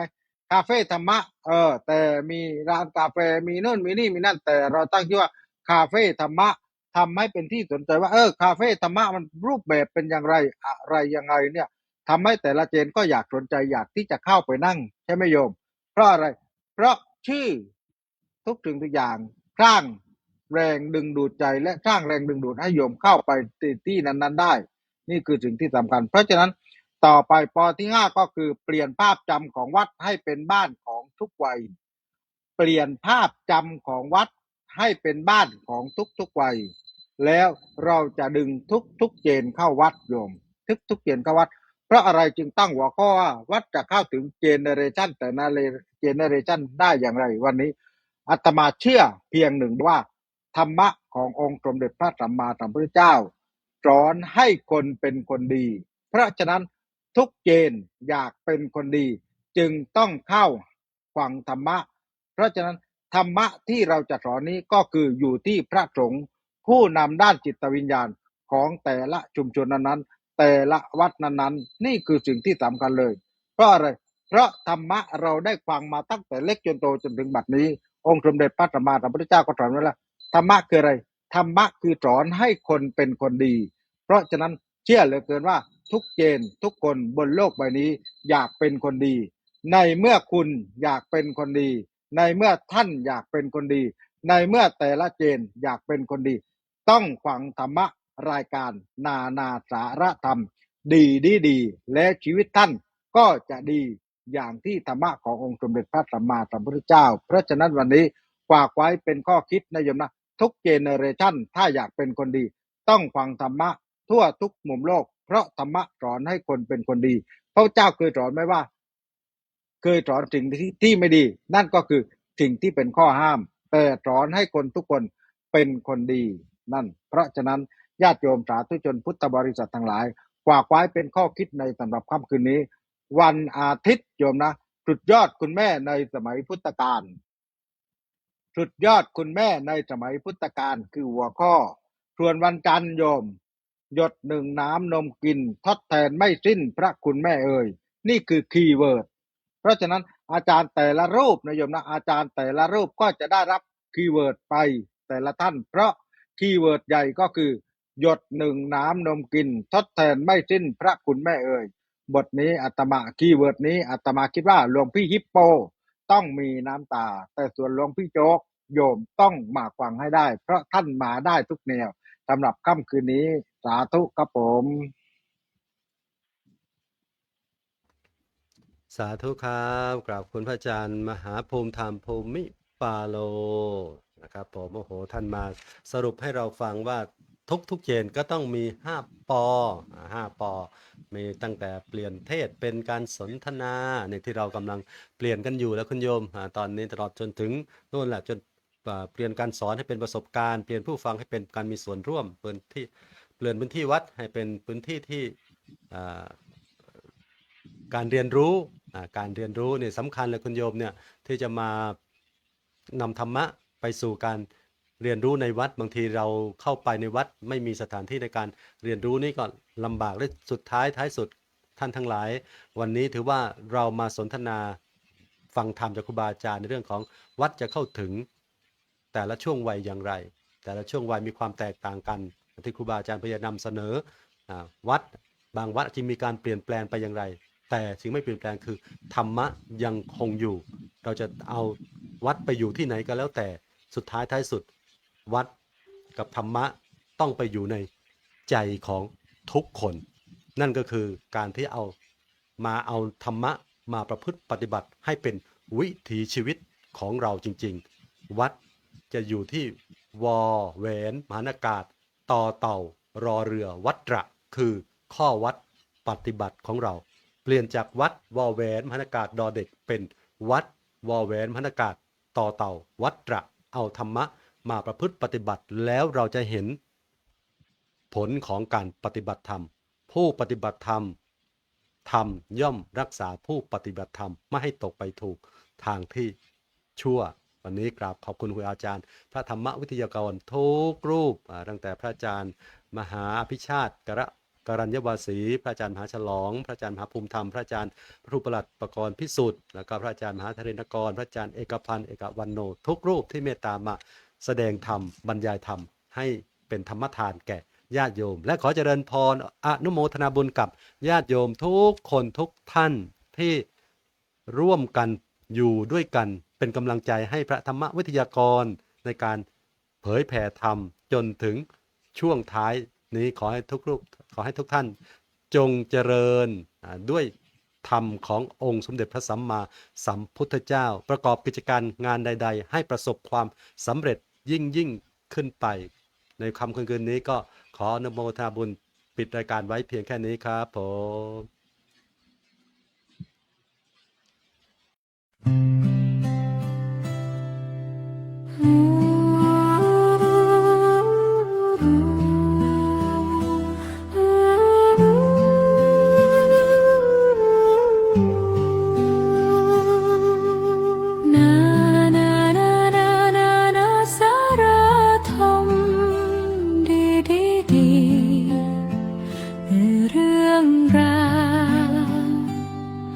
ความรู้